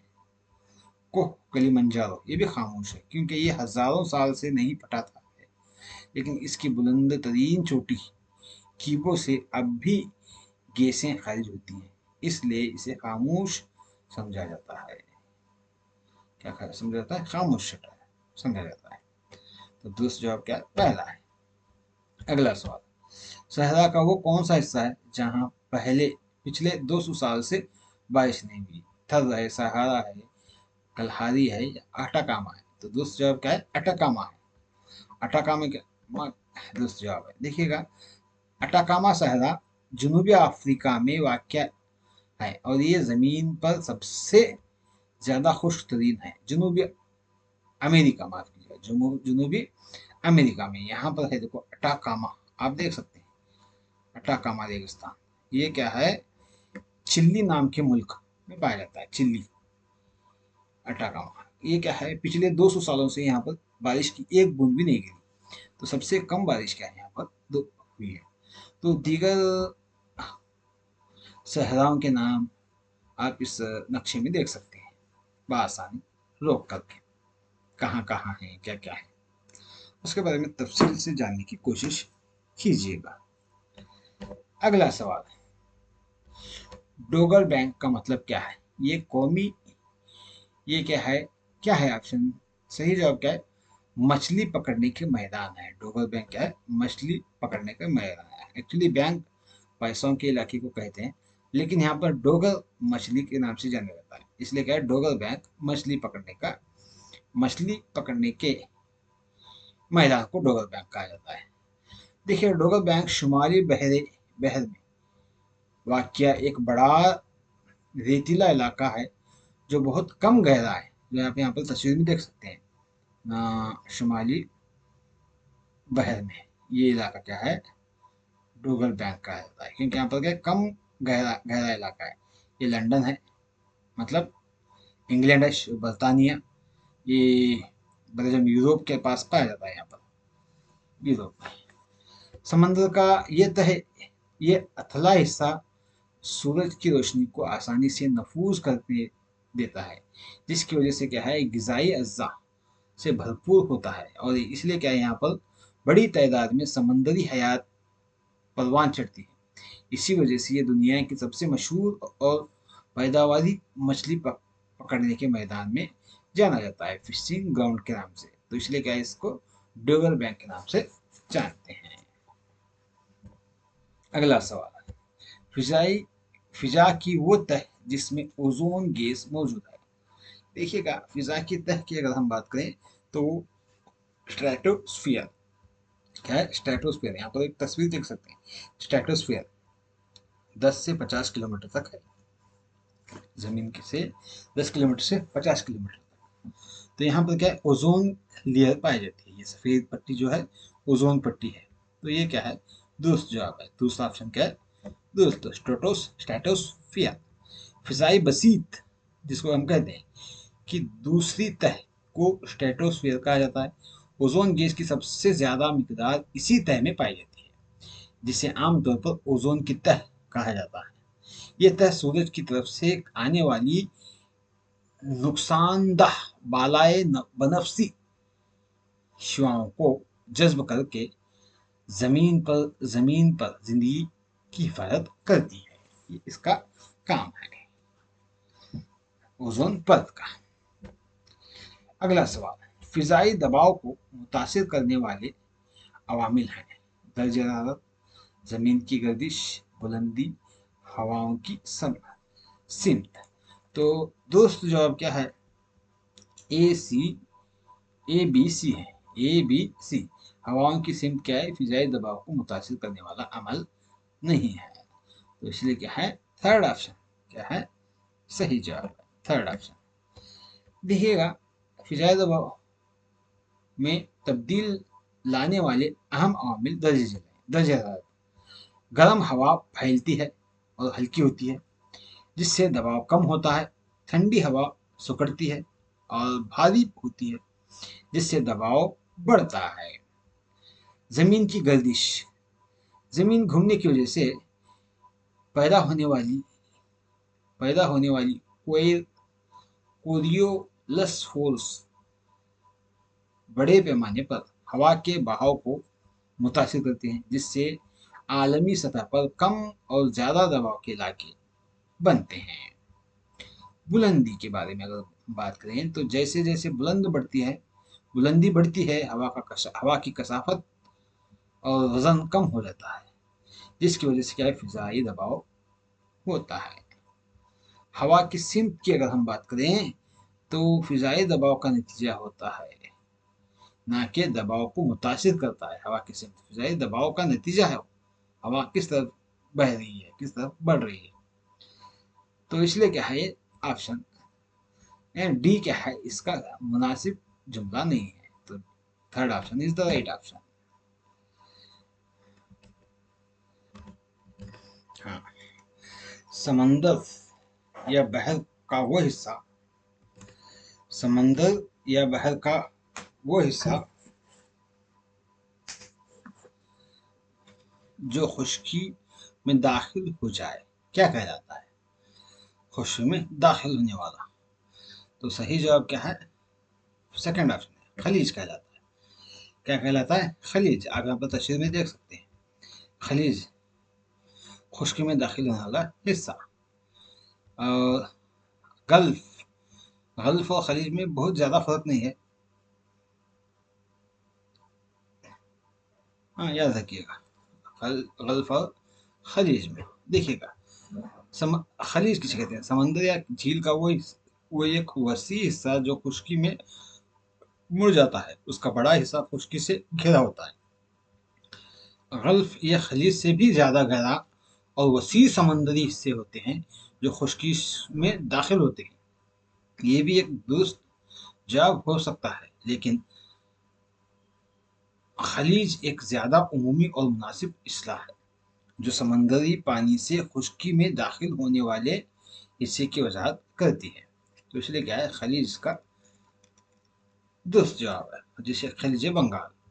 और आबनाए, पानी का एक तंग रास्ता जो दो बड़े आबी जखायर को जोड़ता है, जिसे आबनाए कहते हैं। क्या कहते हैं? आबनाए। यहाँ पर देख सकते हैं आप। उसके बाद खाकनाए, आब यानी पानी के दो बड़े हिस्सों को मिलाने वाला एक छोटा सा पानी का हिस्सा, जिसे आबनाए कहते हैं। जमीन के दो बड़े हिस्सों को अलग करता है और पानी के दो बड़े हिस्सों को मिलाता है, उसे आबनाए बोलते हैं। और खाकनाए यानी, खाक यानी मिट्टी, आब यानी पानी। तो खाक यानी जमीन का एक तंग टुकड़ा जो दो बड़े जमीनी इलाकों को जोड़ता है, जिसे आबी जखायर को अलग करता है, उसे खाकनाए बोलते हैं। खाकनाए पनामा। हाँ, आबनाए पाक। आबनाए पाक क्या, हिंदुस्तान और पाकिस्तान ही, हिंदुस्तान और श्रीलंका के दरमियान पाया जाता है। और खाकनाए पनामा क्या है, ये शुमाली अमेरिका और जनूबी अमेरिका के दरमियान पाया जाता है। तो इस तरह से क्या है, इसका दुरुस्त जवाब सेकंड होना है। अगला सवाल, माशियात का बानी, बाबाए माशियात किसे कहते हैं? आदम स्मिथ को कहते हैं। किसे? आदम स्मिथ। उसकी तस्वीर भी आप देख सकते हैं। इसकी इनकलाबी किताब का नाम क्या है? वेल्थ ऑफ नेशन की वजह से बड़े पैमाने पर माशियात का बानी या बाप तस्लीम किया जाता है। इन्होंने क्लासिकी माशियात की बुनियाद रखी थी और फ्री मार्केट के नजरियात को पेश किया था इस किताब में। वो किताब कब 1776 ईस्वी में शाया हुई। तो इसलिए क्या इनको बाबाए माशियात कहा जाता है। अगला सवाल, गिजाई अजनास की पैदावार में जबरदस्त इजाफा करने को क्या कहा जाता है? गिजाई अजनास की जबरदस्त पैदावार को, तो उसको क्या है, सब्ज इनकलाब कहा जाता है। सब्ज इनकलाब। तो सब्ज इनकलाब के बाबाए सब्ज इनकलाब किसे, father of green revolution, M S Swaminathan को कहा जाता है हिंदुस्तान में। एम एस स्वामीनाथन, उनकी तस्वीर भी आप देख सकते हैं। देखिएगा क्या है, इसकी तफसील अगर हम देखें तो सब्ज इनकलाब से मुराद 1960 और 1970 की दहाइयों में ज़राई पैदावार में होने वाला वो ज़बरदस्त इजाफा है जो ख़ास तौर पर ग़िज़ाई अजनास जिसे गंदम और चावल की पैदावार में नई टेक्नोलॉजी के इस्तेमाल से आया था। सफ़ेद इनकलाब का ताल्लुक दूध से है, नीला इनकलाब का ताल्लुक मछलियों और आबी हयात से है, और पीला इनकलाब का ताल्लुक तेल के बीजों से है। तेल के बीज, पीला इनकलाब। इस तरह से क्या है, ये दीगर ऑप्शन की तफसीर है। अगला सवाल, हुकूमत कर्नाटक का वो प्रोग्राम जो बहुत कम कीमतों पर ग़िज़ाई अजनास तक़सीम करता है, कौन सा है? अंत्योदया अन्न योजना है। क्या है वो? अंत्योदया अन्न योजना। देखिएगा, अंत्योदया अन्न योजना एक मरकजी स्पॉन्सर स्पॉन्सर्ड प्रोग्राम है जिसे कर्नाटक समेत मुख्तलिफ रियासतों में नाफिज किया गया। इस प्रोग्राम का मकसद गरीब से गरीब तरीन खानदानों को इंतहाई कम कीमतों में ग़िज़ाई अजनास फराहम करना है। अक्सर दाशो अक्सर दशो दशोहा अक्सर दासोहा। अगला ऑप्शन क्या है? ये कर्नाटक का स्कूल में मिड डे मील प्रोग्राम है। अक्सर दासोहा। यशस्विनी एक को कोऑपरेटिव हेल्थ स्कीम है, यशस्विनी। और अन्न संजीवनी ये कर्नाटक में ग़िज़ाई तहफ़्फ़ुज़ के लिए एक पहलू से मुताल्लुक़ है, अन्न संजीवनी। तो इस तरह से क्या है, ये दीगर ऑप्शन की तफसीर है। अगला सवाल, गरीब लोगों को फराहम की जाने वाली हेल्थ इंश्योरेंस की सहूलत कौन सी है? ये आरोग्य कवचा है। क्या है? आरोग्य कवचा। देखिएगा, ये गालिबन कर्नाटक हुकूमत की मुकामी स्कीमों से ताल्लुक़ रखता है। अगरचे हिंदुस्तान में कई मरकजी और रियासती स्कीमें मौजूद हैं, कर्नाटक में आरोग्य कवचा और यशस्विनी अहम सेहत इंश्योरेंस स्कीमें हैं। अहम सेहत इंश्योरेंस यशस्विनी। आरोग्य कवचा बुनियादी तौर पर हंगामी हालात के लिए सेहत इंश्योरेंस फराहम करती है, जो गरीबों के लिए एक अहम सहूलत है। यशस्विनी खास तौर पर क्या है, ताउन पर मबनी सोसाइटीज़, कोऑपरेटिव सोसाइटीज़ के अरकान के लिए सेहत की स्कीम है। और मरकजी हुकूमत की आयुष्मान भारत भी एक वसी प्रोग्राम है। आयुष्मान भारत। तो इस तरह से क्या है, दोस्त जवाब क्या है? सेकंड में है। कौन सा है? आरोग्य कवच। अगला सवाल, नेपाली लोग माउंट एवरेस्ट को किस नाम से जानते हैं? वो लोग क्या है, सागर माता के नाम से जानते हैं। किस नाम से? सागर माता, माउंट एवरेस्ट को। नेपाल में दुनिया की बुलंद तरीन चोटी माउंट एवरेस्ट को सागर माता के नाम से जाना जाता है। तप्ती जबान में इसे चोमू ल चोमू लंगम्मा चोमू लंगम्मा कहा जाता है। सागर माता का मतलब है आसमान की पेशानी या जन्नत की देवी है। हिमाचचा दत्त जो हिमाचचादत जो ज्वालामुखी और ओरुनविदे पर्वत इसकी रिवायती नाम नहीं है। उनदे पर्वत क्या है, इसके रिवायती नाम नहीं है। तो दोस्त जवाब क्या है? फर्स्ट है, सागर माता है।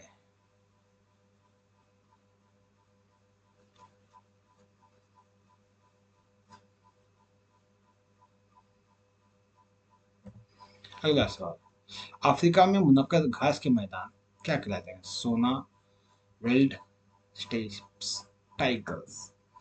दोस्त जवाब क्या है? वेल्ड्स है। अफ्रीका में जो घास के मैदान है वो वेल्ड्स कहलाते हैं। क्या कहलाते हैं? वेल्ड्स कहते हैं। देखिएगा, ये अफ्रीका है। क्या है? अफ्रीका है। घास के मोतदल घास के मैदान, मोतदल मोतदल ये क्या है? ये मंतके हारा के हैं। कौन से?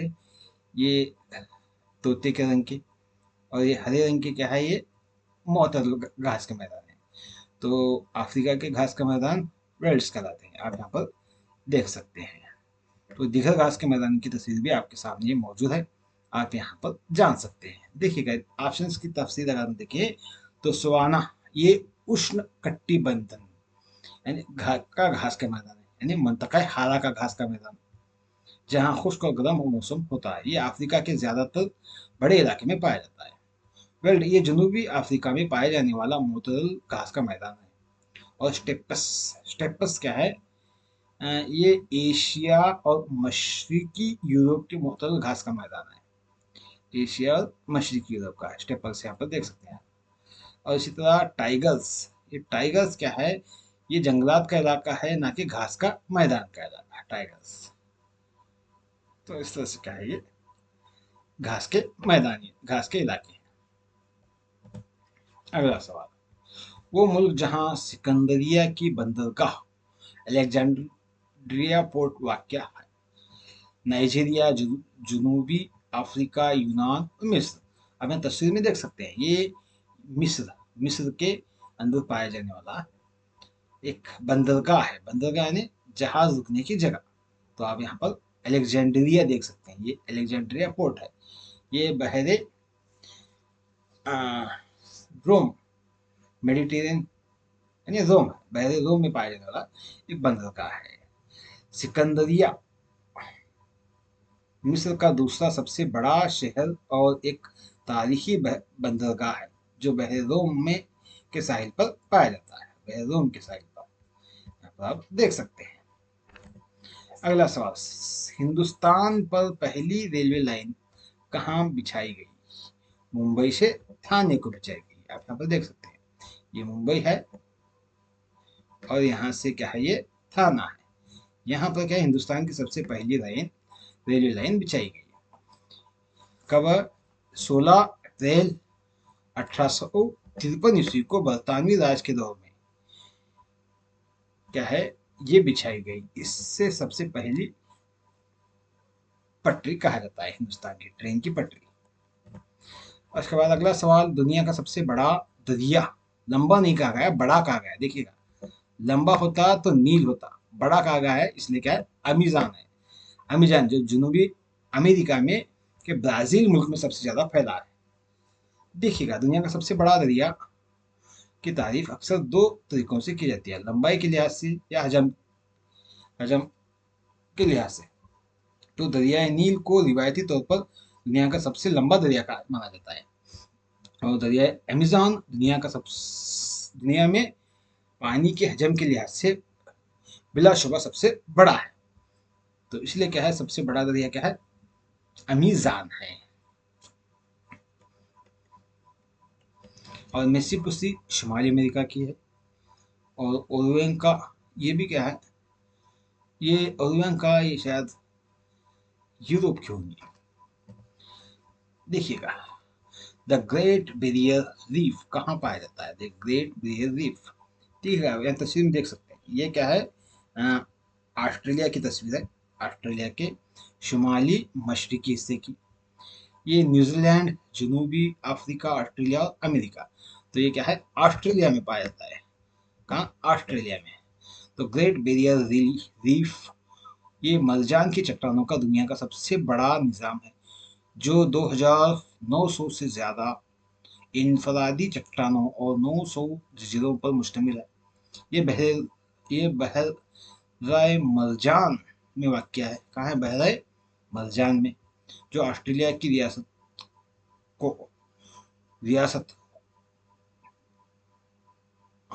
क्वीनलैंड क्वींसलैंड के साहिल के साथ फैला हुआ है।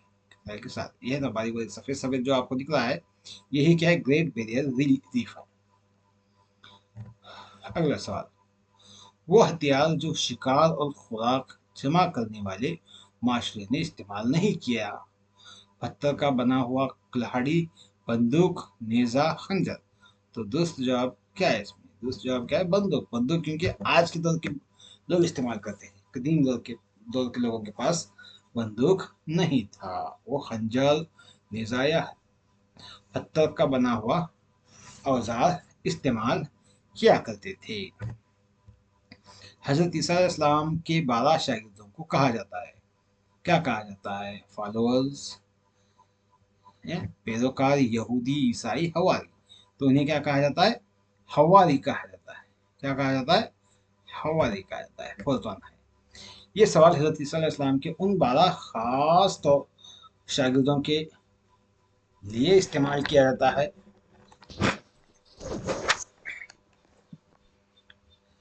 इस्तेमाल होने वाले मखसूस लक़ब के बारे में पूछा गया है, जिन्होंने अपनी तालीमात को फैलाने के लिए मुंतखब किया गया था। अगरचा वो सब हजरत ईसा अलैहिस्सलाम के पैरोकार थे, लेकिन उनके लिए जो मजहबी और तारीखी लक़ब इस्तेमाल होता है वो है हवारी। क्या है? हवारी है। 12 हवारी थे। ईसाई वो लोग हैं जो बाद में हजरत ईसा अलैहिस्सलाम की पैरवी करने लगे या उन पर ईमान लाए। यहूदियों के यहूदी क्या है? यहूदियों के मजहब से ताल्लुक रखने वाले लोगों को कहते हैं। ईसाइयत की तारीख में वो 12 शागिर्द जिन्हें ईसा अलैहिस्सलाम ने खास तौर पर तबलीग के लिए भेजा, उन्हें हवारी कहा जाता है। तो दुरुस्त जवाब क्या है? हवारी है। अगला सवाल, तराइन की दूसरी जंग किन के दरमियान में? देखिएगा, पहली जंग और दूसरी जंग वही दो अशखास हैं जो यहाँ पर आपको बताया जाएगा। तो तराइन की पहली जंग और दूसरी जंग, ये दोनों भी मोहम्मद गौरी और पृथ्वीराज चौहान के दरमियान, मोहम्मद गौरी और पृथ्वीराज चौहान के दरमियान। ये कब हुई? 1992 में हुई दूसरी तराइन की जंग। पहली तराइन की जंग 1991 में हुई। देखिएगा, ये जंग, पहली तराइन की जंग, ये जंग गौरी और राजपूत बादशाह पृथ्वीराज चौहान के दरमियान लड़ी गई, जिसमें पृथ्वीराज चौहान क्या है? फतह है। कौन सी? पहली जंग में। दूसरी जंग भी क्या है? दूसरे साल लड़ी गई, ये भी इन्हीं दोनों के दरमियान हो गई, लेकिन इस जंग में गौरी ने पृथ्वीराज चौहान को शिकस्त दी और बाद में क्या है वो वहां पर अपना एक हरीफ छोड़ गया हिंदुस्तान में। वही क्या है? सलातीन दिल्ली की बुनियाद डाली जाएगी चलकर, कुतुबुद्दीन ऐबक। उसके बाद अगला सवाल है, एल्लोरा का कैलाशनाथ मंदिर किसने तामीर किया? दो आप तस्वीर भी देख सकते हैं एल्लोरा की कैलाशनाथ मंदिर। तो इसको तामीर करने वाला शख्स कौन था? कृष्णा अव्वल था। कृष्णा अव्वल। ये सवाल भारत के महाराष्ट्र में वाक़या एल्लोरा के गारों में मौजूद मशहूर मंदिर कैलाशनाथ मंदिर के बारे में तामीर की से मुताल्लिक़ है। कैलाशनाथ मंदिर दुनिया के मशहूर तरीन एक चट्टानों में तराशे गए मंदिरों में से है। ये मुकम्मल क्या है? एक ही चट्टान में तराशी गई एक मंदिर है। इस मंदिर को तामीर करने वाला शख्स कृष्णा अव्वल है, जो राष्ट्रकूटा खानदान का बादशाह था। 18वीं सदी ईस्वी में क्या उसने तामीर करने का हुक्म दिया था।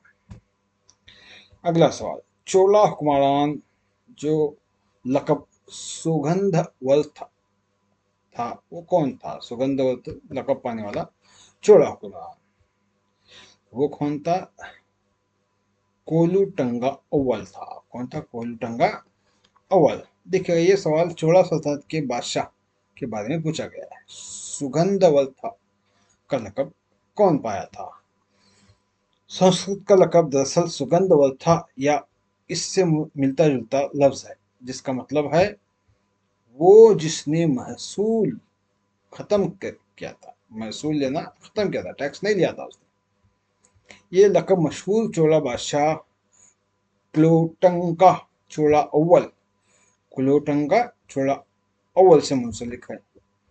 क्लोटंगा अव्वल ने अपने दौर हुकूमत में अपनी सल्तनत में मौजूदा नालवाटूल टैक्स और महसूल को ख़त्म किया, जिसकी वजह से वो अवाम में बहुत मकबूल हुए और उन्हें ये खिताब या लक़ब दिया गया। अगला सवाल, मध्वाचार्य का पेश करदा मजहबी इस्लाह उसूल कौन सा है? द्वैत है, अद्वैत है, विशिष्ट द्वैत है, शक्ति विशिष्ट द्वैत है। तो दुरुस्त जवाब क्या है? फर्स्ट आंसर है। कौन सा है? द्वैत है।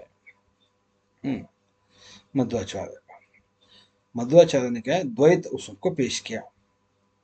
द्वैत का मतलब है लघवी मतलब क्या है? सतून क्या सनूयत है, यानी दुई है। इस फलसफे के मुताबिक खुदा और इंसान की इनफरादी रूह दो अलग अलग है। खुदा और इंसान की रूह और अबदी हकीकत है, और ये कभी एक नहीं हो सकते, ये इनका मानना है। अद्वैत, जिसे आदि शंकर ने पेश किया, जो खुदा और रूह को एक ही कहा गया, और विशिष्ट द्वैता, जिसे रामानुज ने पेश किया, आदि शंकराचार्य ने पेश किया अद्वैत। विशिष्ट द्वैत क्या है? रामानुजाचार्य।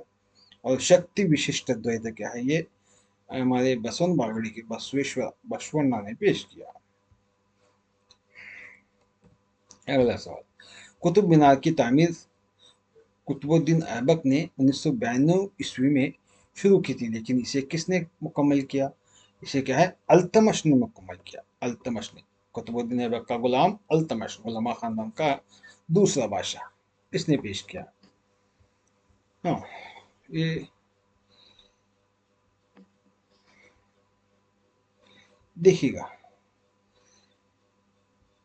मुकम्मल करने वाला कौन था? कुतुबुद्दीन ऐबक के इंतकाल के बाद इसके जानशीन और दामाद अल्तमश ने इस काम को जारी रखा और उसमें मजीद 3 मंजिलें, दूसरी, तीसरी और चौथी शामिल करके उसे मुकम्मल किया।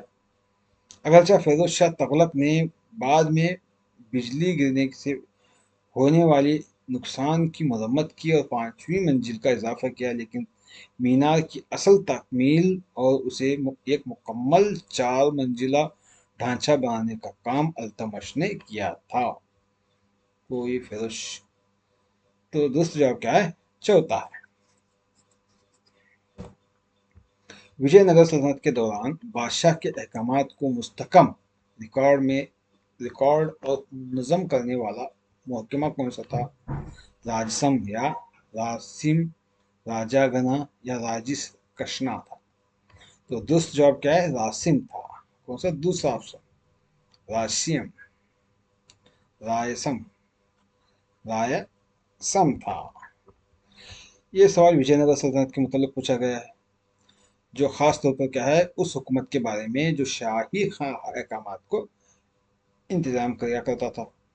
विजयनगर सल्तनत में बादशाह के अहकाम, जमीन की ग्रैंड, माहिदे जैसे तमाम सरकारी दस्तावेजात को एहतियात से दर्ज और महफूज किया जाता था। वो महकमा जो बादशाह के अहकामात को वसूल करने, ज़रूरी दस्तावेजात का मसूदा तैयार करने, उन्हें जारी करने का जिम्मेदार था, इसे रायसम, क्या? रायसम कहा जाता था। इस महकमे के सरबराह या वजीर को भी इसी नाम से पुकारा जाता है, रायसम। राजागना का मतलब है सिर्फ शाही हुक्म या बादशाह का हुक्म है, लिहाजा दुरुस्त जवाब क्या है? सेकंड है। अगला सवाल, उन यादगारों में से कौन सी शाह कौन सी शाहजहां ने तामीर नहीं की? तो देखिएगा, इनमें से शाहजहां ने तामीर क्या है? फतेहपुर सिकरी को नहीं की। फतेहपुर सिकरी को, फतेहपुर सिकरी को कौन करे? देखिएगा, एक एक करके देखेंगे। ताजमहल शाहजहां ने आगरा में अपनी अहलिया मुमताज महल की याद में बनवाया।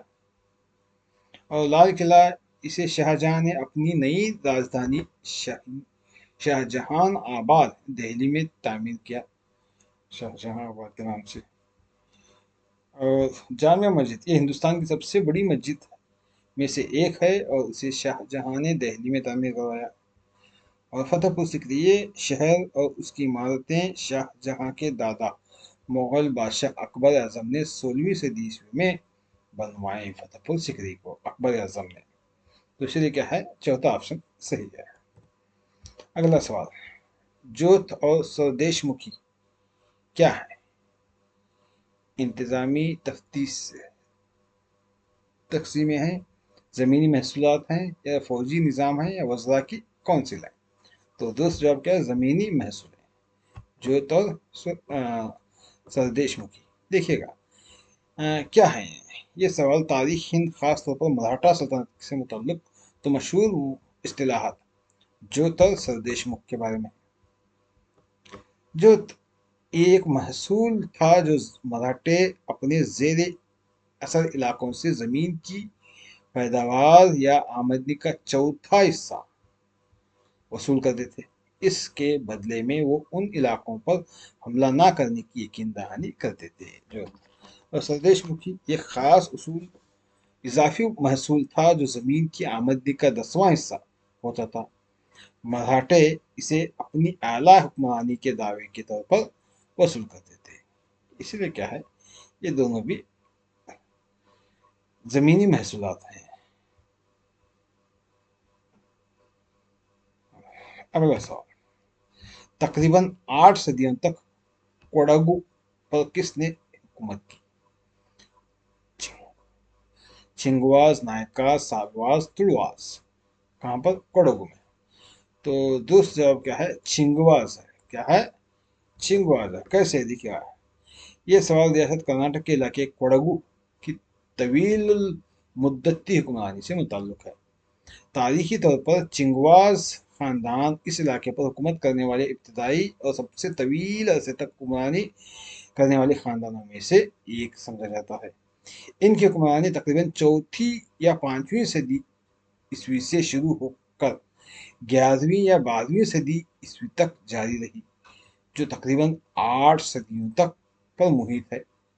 नायका बाद में आए चौथी छोटी रियासतों के हुक्मरान थे। सालवा और तुड़वा खानदान विजयनगर सल्तनत के दौरान से ताल्लुक रखते हैं। सालवा और तुड़वा। तो लिहाजा दोस्त जवाब क्या है? पहला ऑप्शन। अगला सवाल, पेट्रार्क का मशहूर काम क्या था? डिवाइन कॉमेडी, डॉन के कोट, यूटोपिया, अफ्रीका। लिखिएगा, ये सवाल क्या है? अतालवी शायर और आलिम पेट्रार्क जैसे रिनेसांस के बानियों में से समझा जाता है। इनकी अदबी तख्लीकात के बारे में क्या है पूछा गया है। डिवाइन कॉमेडी, ये डांटे एले डिवाइन कॉमेडी क्या है? डांटे एलेग्री का एक मशहूर काम है डांटे का। और डॉन केहुट ये हस्पानवी मुसन्निफ मेगुविल डी सर्वेंटिस का काम है। और यूटिपा ये सर थॉमस मोर ने लिखी थी। अफ्रीका ये पेट्रार्क की एक लातीनी रज़मिया नज़्म है। क्या? अफ्रीका। तो इसलिए क्या है? दूसरा जवाब क्या है?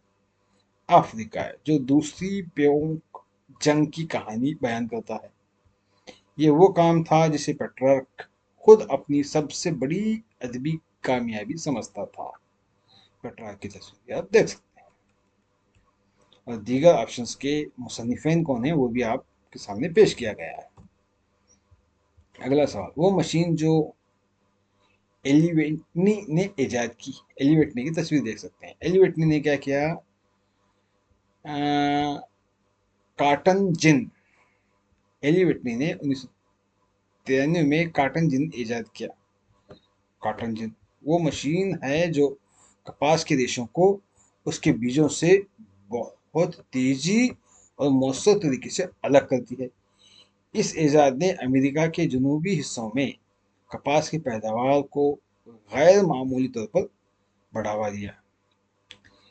म्यूल ये सैमुअल क्रोम्पटन ने इजाद किया। म्यूल को। पाउलम को क्या है? ये एडमिंड कार्टराइट ने इजाद किया। और स्टीम इंजन इसमें जेम्स वेट ने बेहतरीन लाए। जेम्स वेट ने। तो इस तरह से क्या है? दीगर ऑप्शंस की मालूमात है। अगला सवाल है, अब यहाँ से क्या है? 15 सवाल पेडागोजी से मुताल्लिक है। देखिएगा, एक टाइमलाइन जिसमें तारीखी वाक़यात को तरतीबवार पेश किया जाता है उसे क्या कहा जाता है? उसे क्या है? तरक्की पजीर टाइमलाइन क्या कहा जाता है? क्या है? तारीखी वाक़यात को तरतीबवार पेश करना, उसे तरक्की पजीर एक के बाद एक। और दीगर ऑप्शंस की अगर हम बात करें तो दीगर ऑप्शन की अगर हम बात करें तो रजई टाइमलाइन। रजई टाइमलाइन मतलब वो होती है जो हालिया वाक़यात से माजी की तरफ यानी पीछे की तरफ जाए, उसे रजई टाइमलाइन कहते हैं। और तकाबुली टाइमलाइन, देखिएगा तकाबुली टाइमलाइन आप यहाँ पर देख सकते हैं। ये क्या है? तकाबुली टाइमलाइन।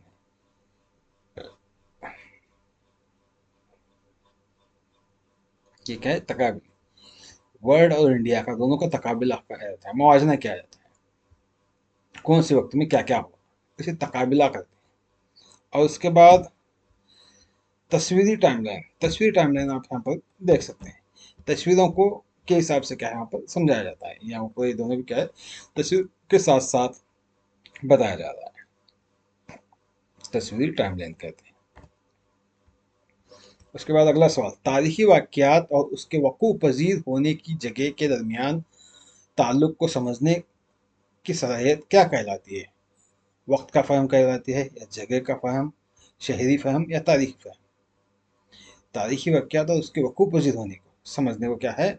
जगह का फ़हम कहते हैं। क्या कहते हैं? जगह का फ़हम कहते हैं।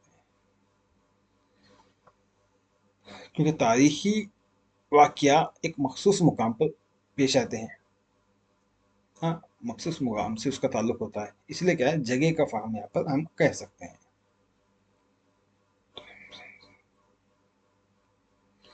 और अगर सवाल किसी तारीखी वाक़ये को वक्त के साथ मुंसलिक करने के बारे में होता तो वक्त का फ़हम कह देते, क्योंकि वाक़ये का फ़हम है यहाँ पर, वक्त का फ़हम है। तारीखी वाक़ये का फ़हम होता तो वक्त के लिए जाते। तारीखी वाक़ये उसके वक़ूफ़ पज़ीर होने की जगह के बारे में पूछा गया है, और सिर्फ क्या है वहाँ पर वक्त वक्त वक्त के बारे में पूछा तो वक्त का फ़हम कह सकते थे। अगला सवाल, मसला हल करने के तरीक़ेकार का पहला कदम क्या है? तो मसला हल करने का पहला कदम है मसले को क्या करना है? महसूस करना है। क्या करना है? महसूस करना है। उसके बाद दी जाते हैं। अगला सवाल, पेश करदा इमदादी चीज़ की एक मिसाल है। इमदादी चीज़, टेलीविज़न, नक्शा, चार्ट, मॉडल। तो यहाँ पर अगर हम देखें तो दुरुस्त जवाब क्या है? देखिएगा,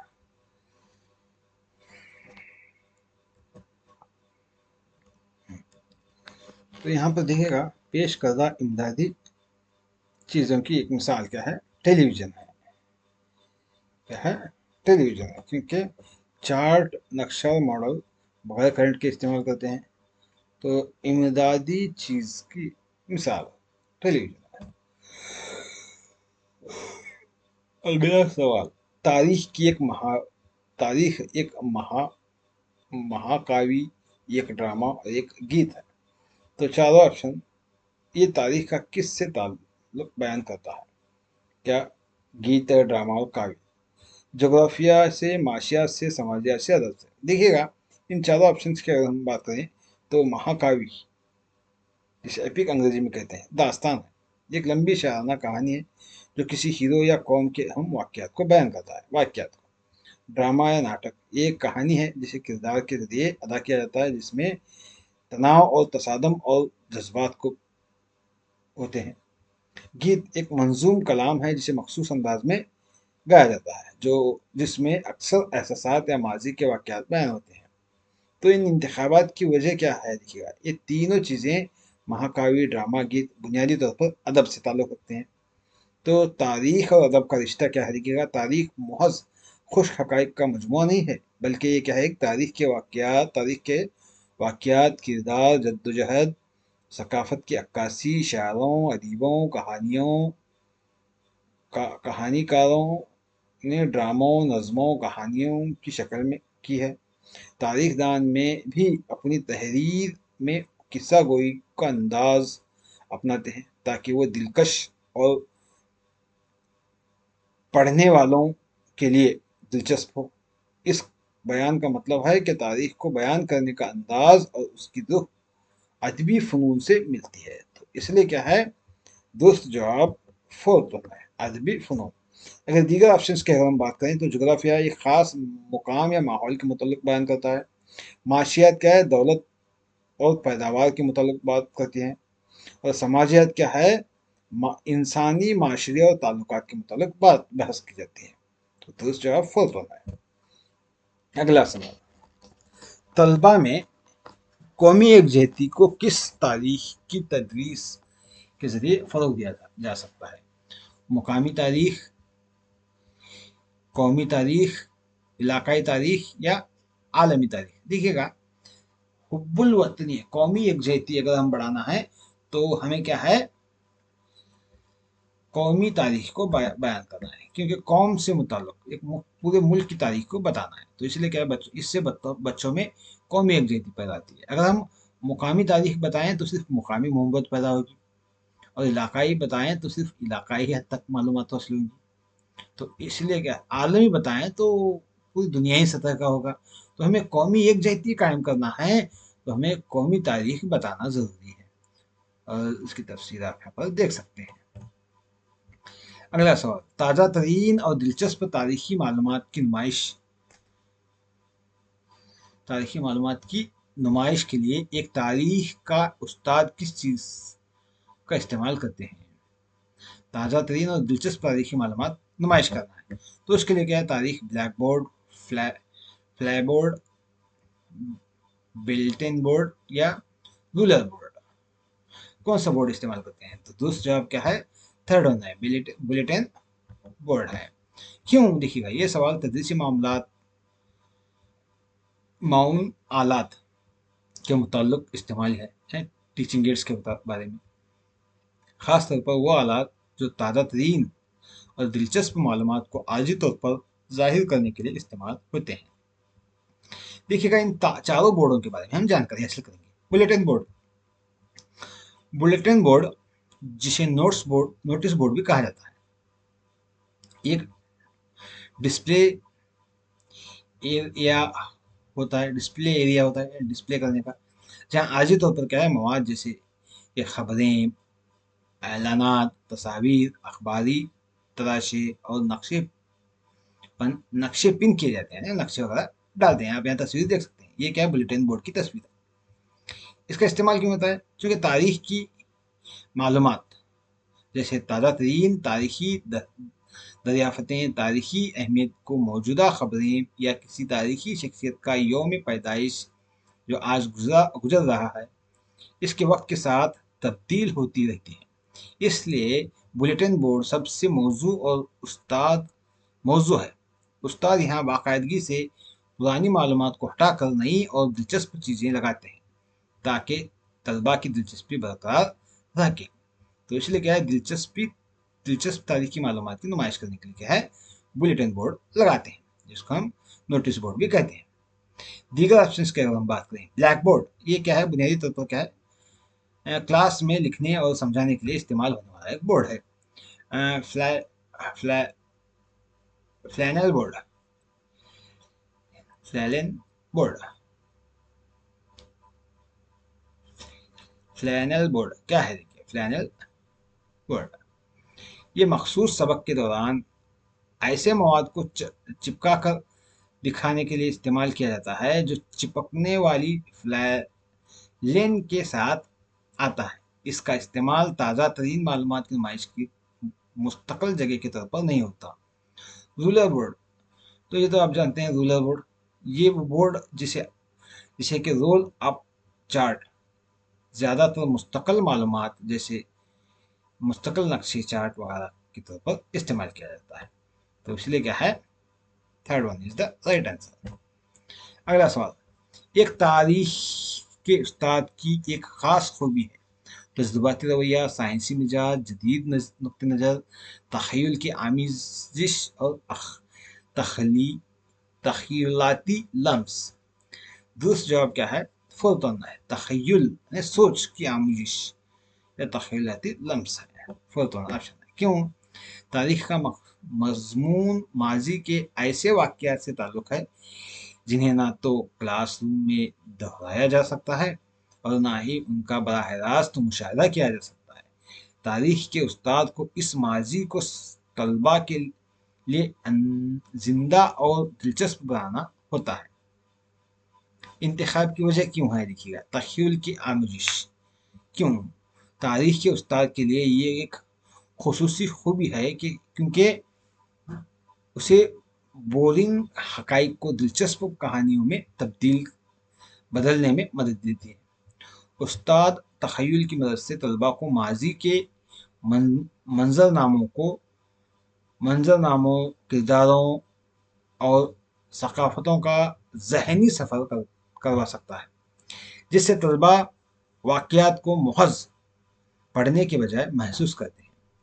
मसलन किसी जंग के बारे में पढ़ाए हुए उस्ताद अपने तख़य्युलाती अंदाज से माहौल और जज्बात और तनाव को बयान कर सकता है, जिससे तारीख पढ़ाने एक जिंदा तजुर्बा बन सकता है। पढ़ना एक जिंदा तजुर्बा बनता है। दीगर ऑप्शंस क्यों नहीं, देखिएगा, साइंसी मिजाज। दीगर इख्तियारात की वजह साइंसी मिजाज और जदीद नुक्ते नज़रिया, ये दोनों खूबियाँ हर अच्छे उस्ताद के लिए ज़रूरी हैं, जिनमें तारीख का उस्ताद भी शामिल है। साइंसी मिजाज हकाइक का तनकीदी जायज़ा लेने में मदद करता है और जदीद नुक्ते नज़र उसे मौसर तनाज़ुर में तारीख को समझने में मदद देता है। ताहम ये तारीख के उस्ताद की ख़ास खूबी नहीं है, बल्कि आम तदरीसी उसूल है। तजुर्बाती रवैया। अगरचा तारीख के उस्ताद तदरीसी तरीक़ों में तजुर्बात कर सकते हैं, लेकिन खुद तारीख का मजमून जैसा कि साइंस नहीं है, तलबा के साथ तजुर्बात करने का तकाजा नहीं करता, बल्कि तज्जिया और तफहीम का तकाजा करता है। तो इसीलिए क्या है, तख़य्युल की आमिजिश दुरुस्त जवाब है।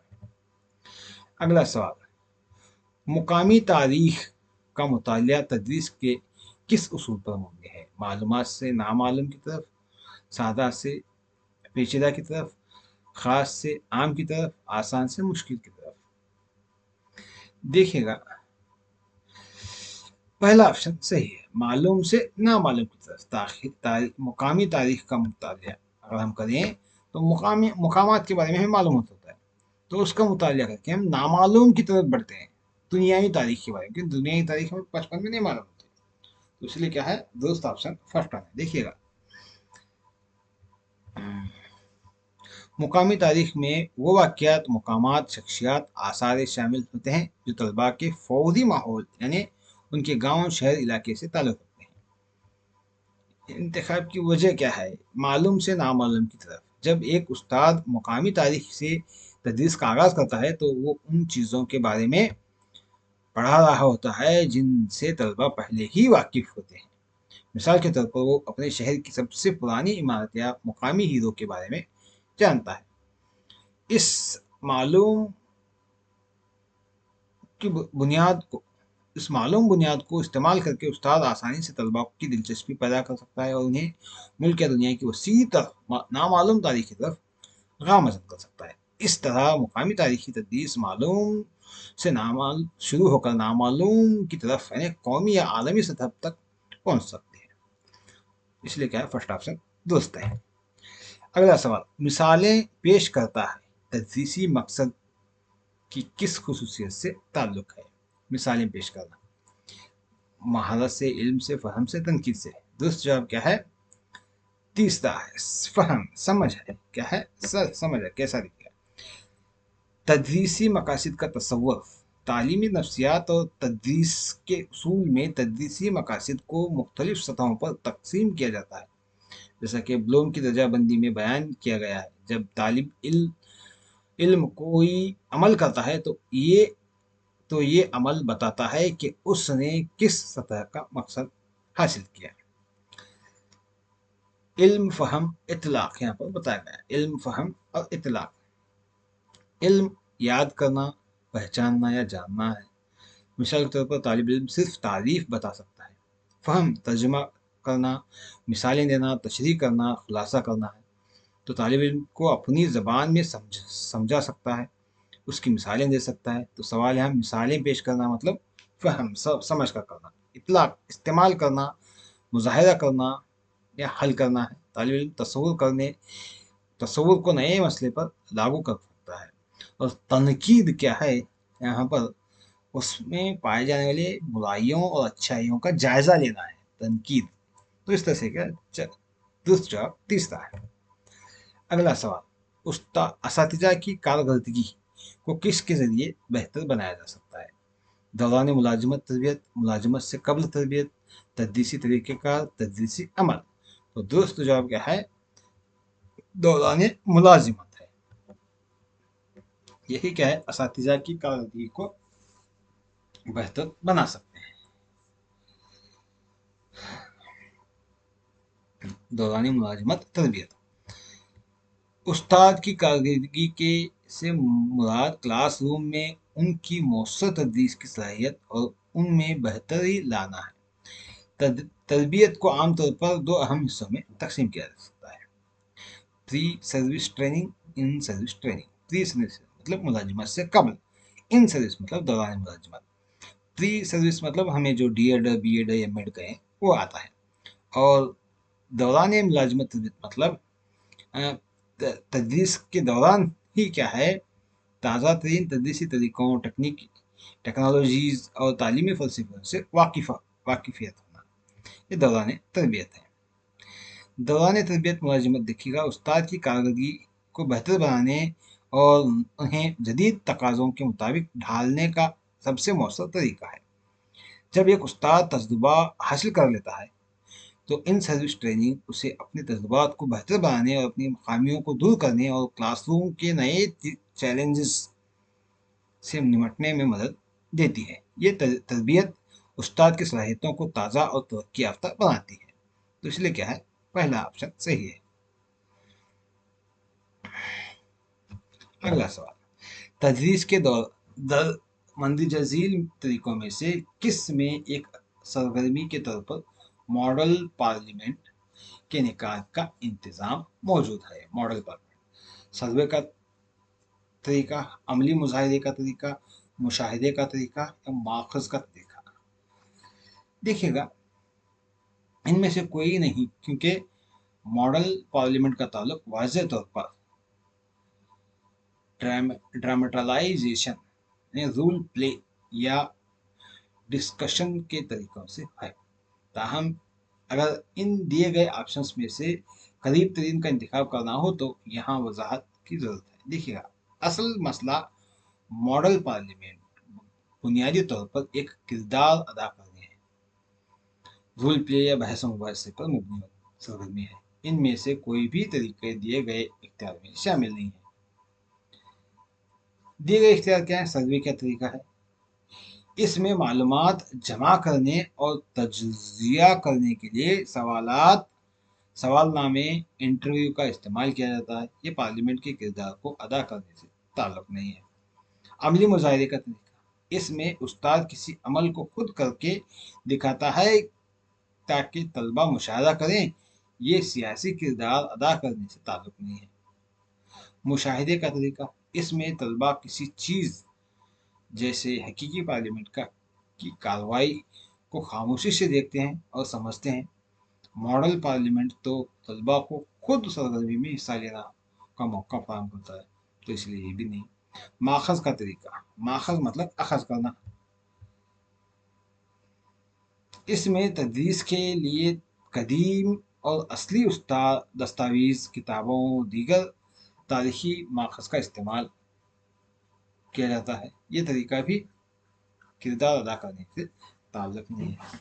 तो मुमकिन मंतक, क्योंकि ये एक कसीर इंतखाबी सवाल है, सही जवाब डिस्कशन या रूल प्ले होना था, वो नहीं है। हमें कयास करना पड़ता है कि शायद सवाल समाजी उलूम की तदरीस के वसी तनाज़ुर में पूछा गया है। तो इसमें क्या है, चारों ऑप्शंस नहीं है। ये क्या है, गलत इंतखाबात यहाँ पर दिए गए हैं। अगला सवाल, तारीख ना बदलने वाली माजी की कहानी है, ये तारीफ किसने कही? ये तारीफ क्या है? एच एच कार्ल ने कही। और एच कार्ल की तारीफ है।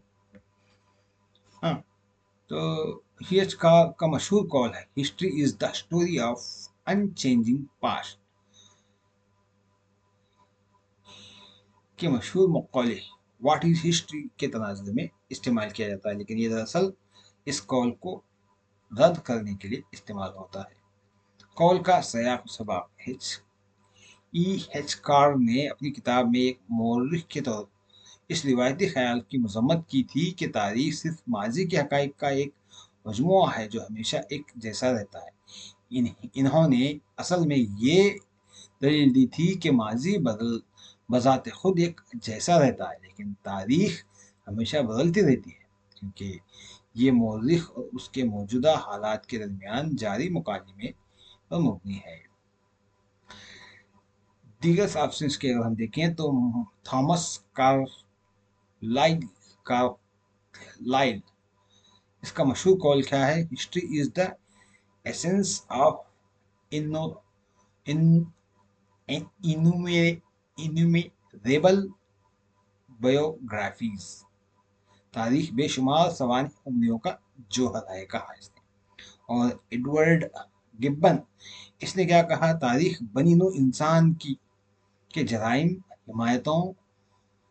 हिमाकतों और बदकिस्मतियों के रिकॉर्ड से कुछ ज्यादा नहीं है, इस तरह से इन्होंने कहा।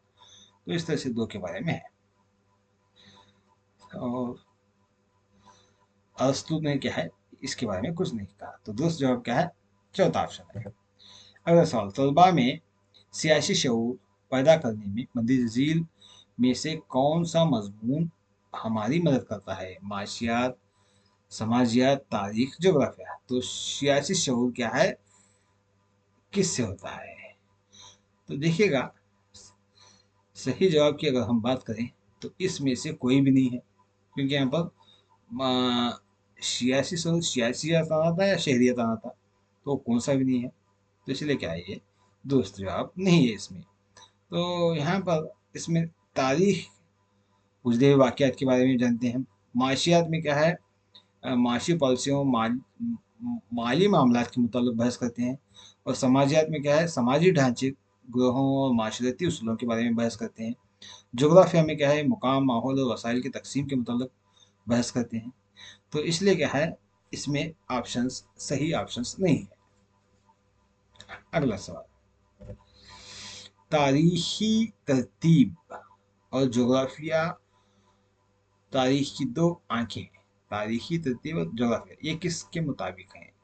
जॉनसन के मुताबिक, गालबर्ग गाल गालबर्ग राइट के मुताबिक, आर्नोल्ड ट्वाइबी के मुताबिक, या कोलिंगवुड के मुताबिक।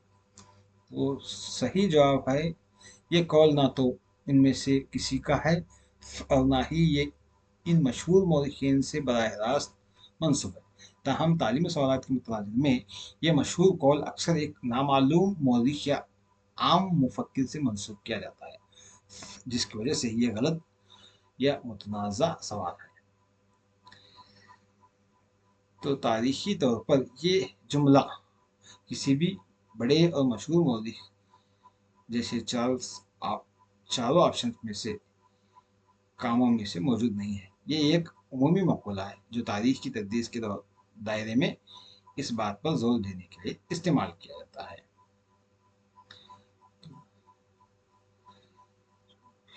तो दुरुस्त जवाब इसमें मौजूद नहीं है। तो ये रहे समाज साइंस के अंदर पूछे गए सवाल। ये रहे 2015 में पूछे गए GPSTR के सवाली पर्चा। तो उम्मीद है कि आपको हमारे वीडियो पसंद आया होगा। मजीद इसी तरह की वीडियो जानने के लिए नवाज़े उर्दू यूट्यूब चैनल पर बने रहिएगा और हमें खिदमत का मौका दीजिएगा। और हमारे दो चैनल्स, दो ग्रुप हैं, एक टेलीग्राम ग्रुप और एक व्हाट्सएप ग्रुप। इस QR कोड में से आप क्या है बराह रास्त वहाँ पर ज्वाइन हो सकते हैं ग्रुप में, ताकि जल्द से जल्द आप मजीद मालूमात वहाँ से हासिल कर सकें। आखिर में लाइक शेयर सब्सक्राइब करना मत भूलिएगा। इंशाल्लाह अगली वीडियो में मुलाकात करेंगे। अल्लाह हाफिज़।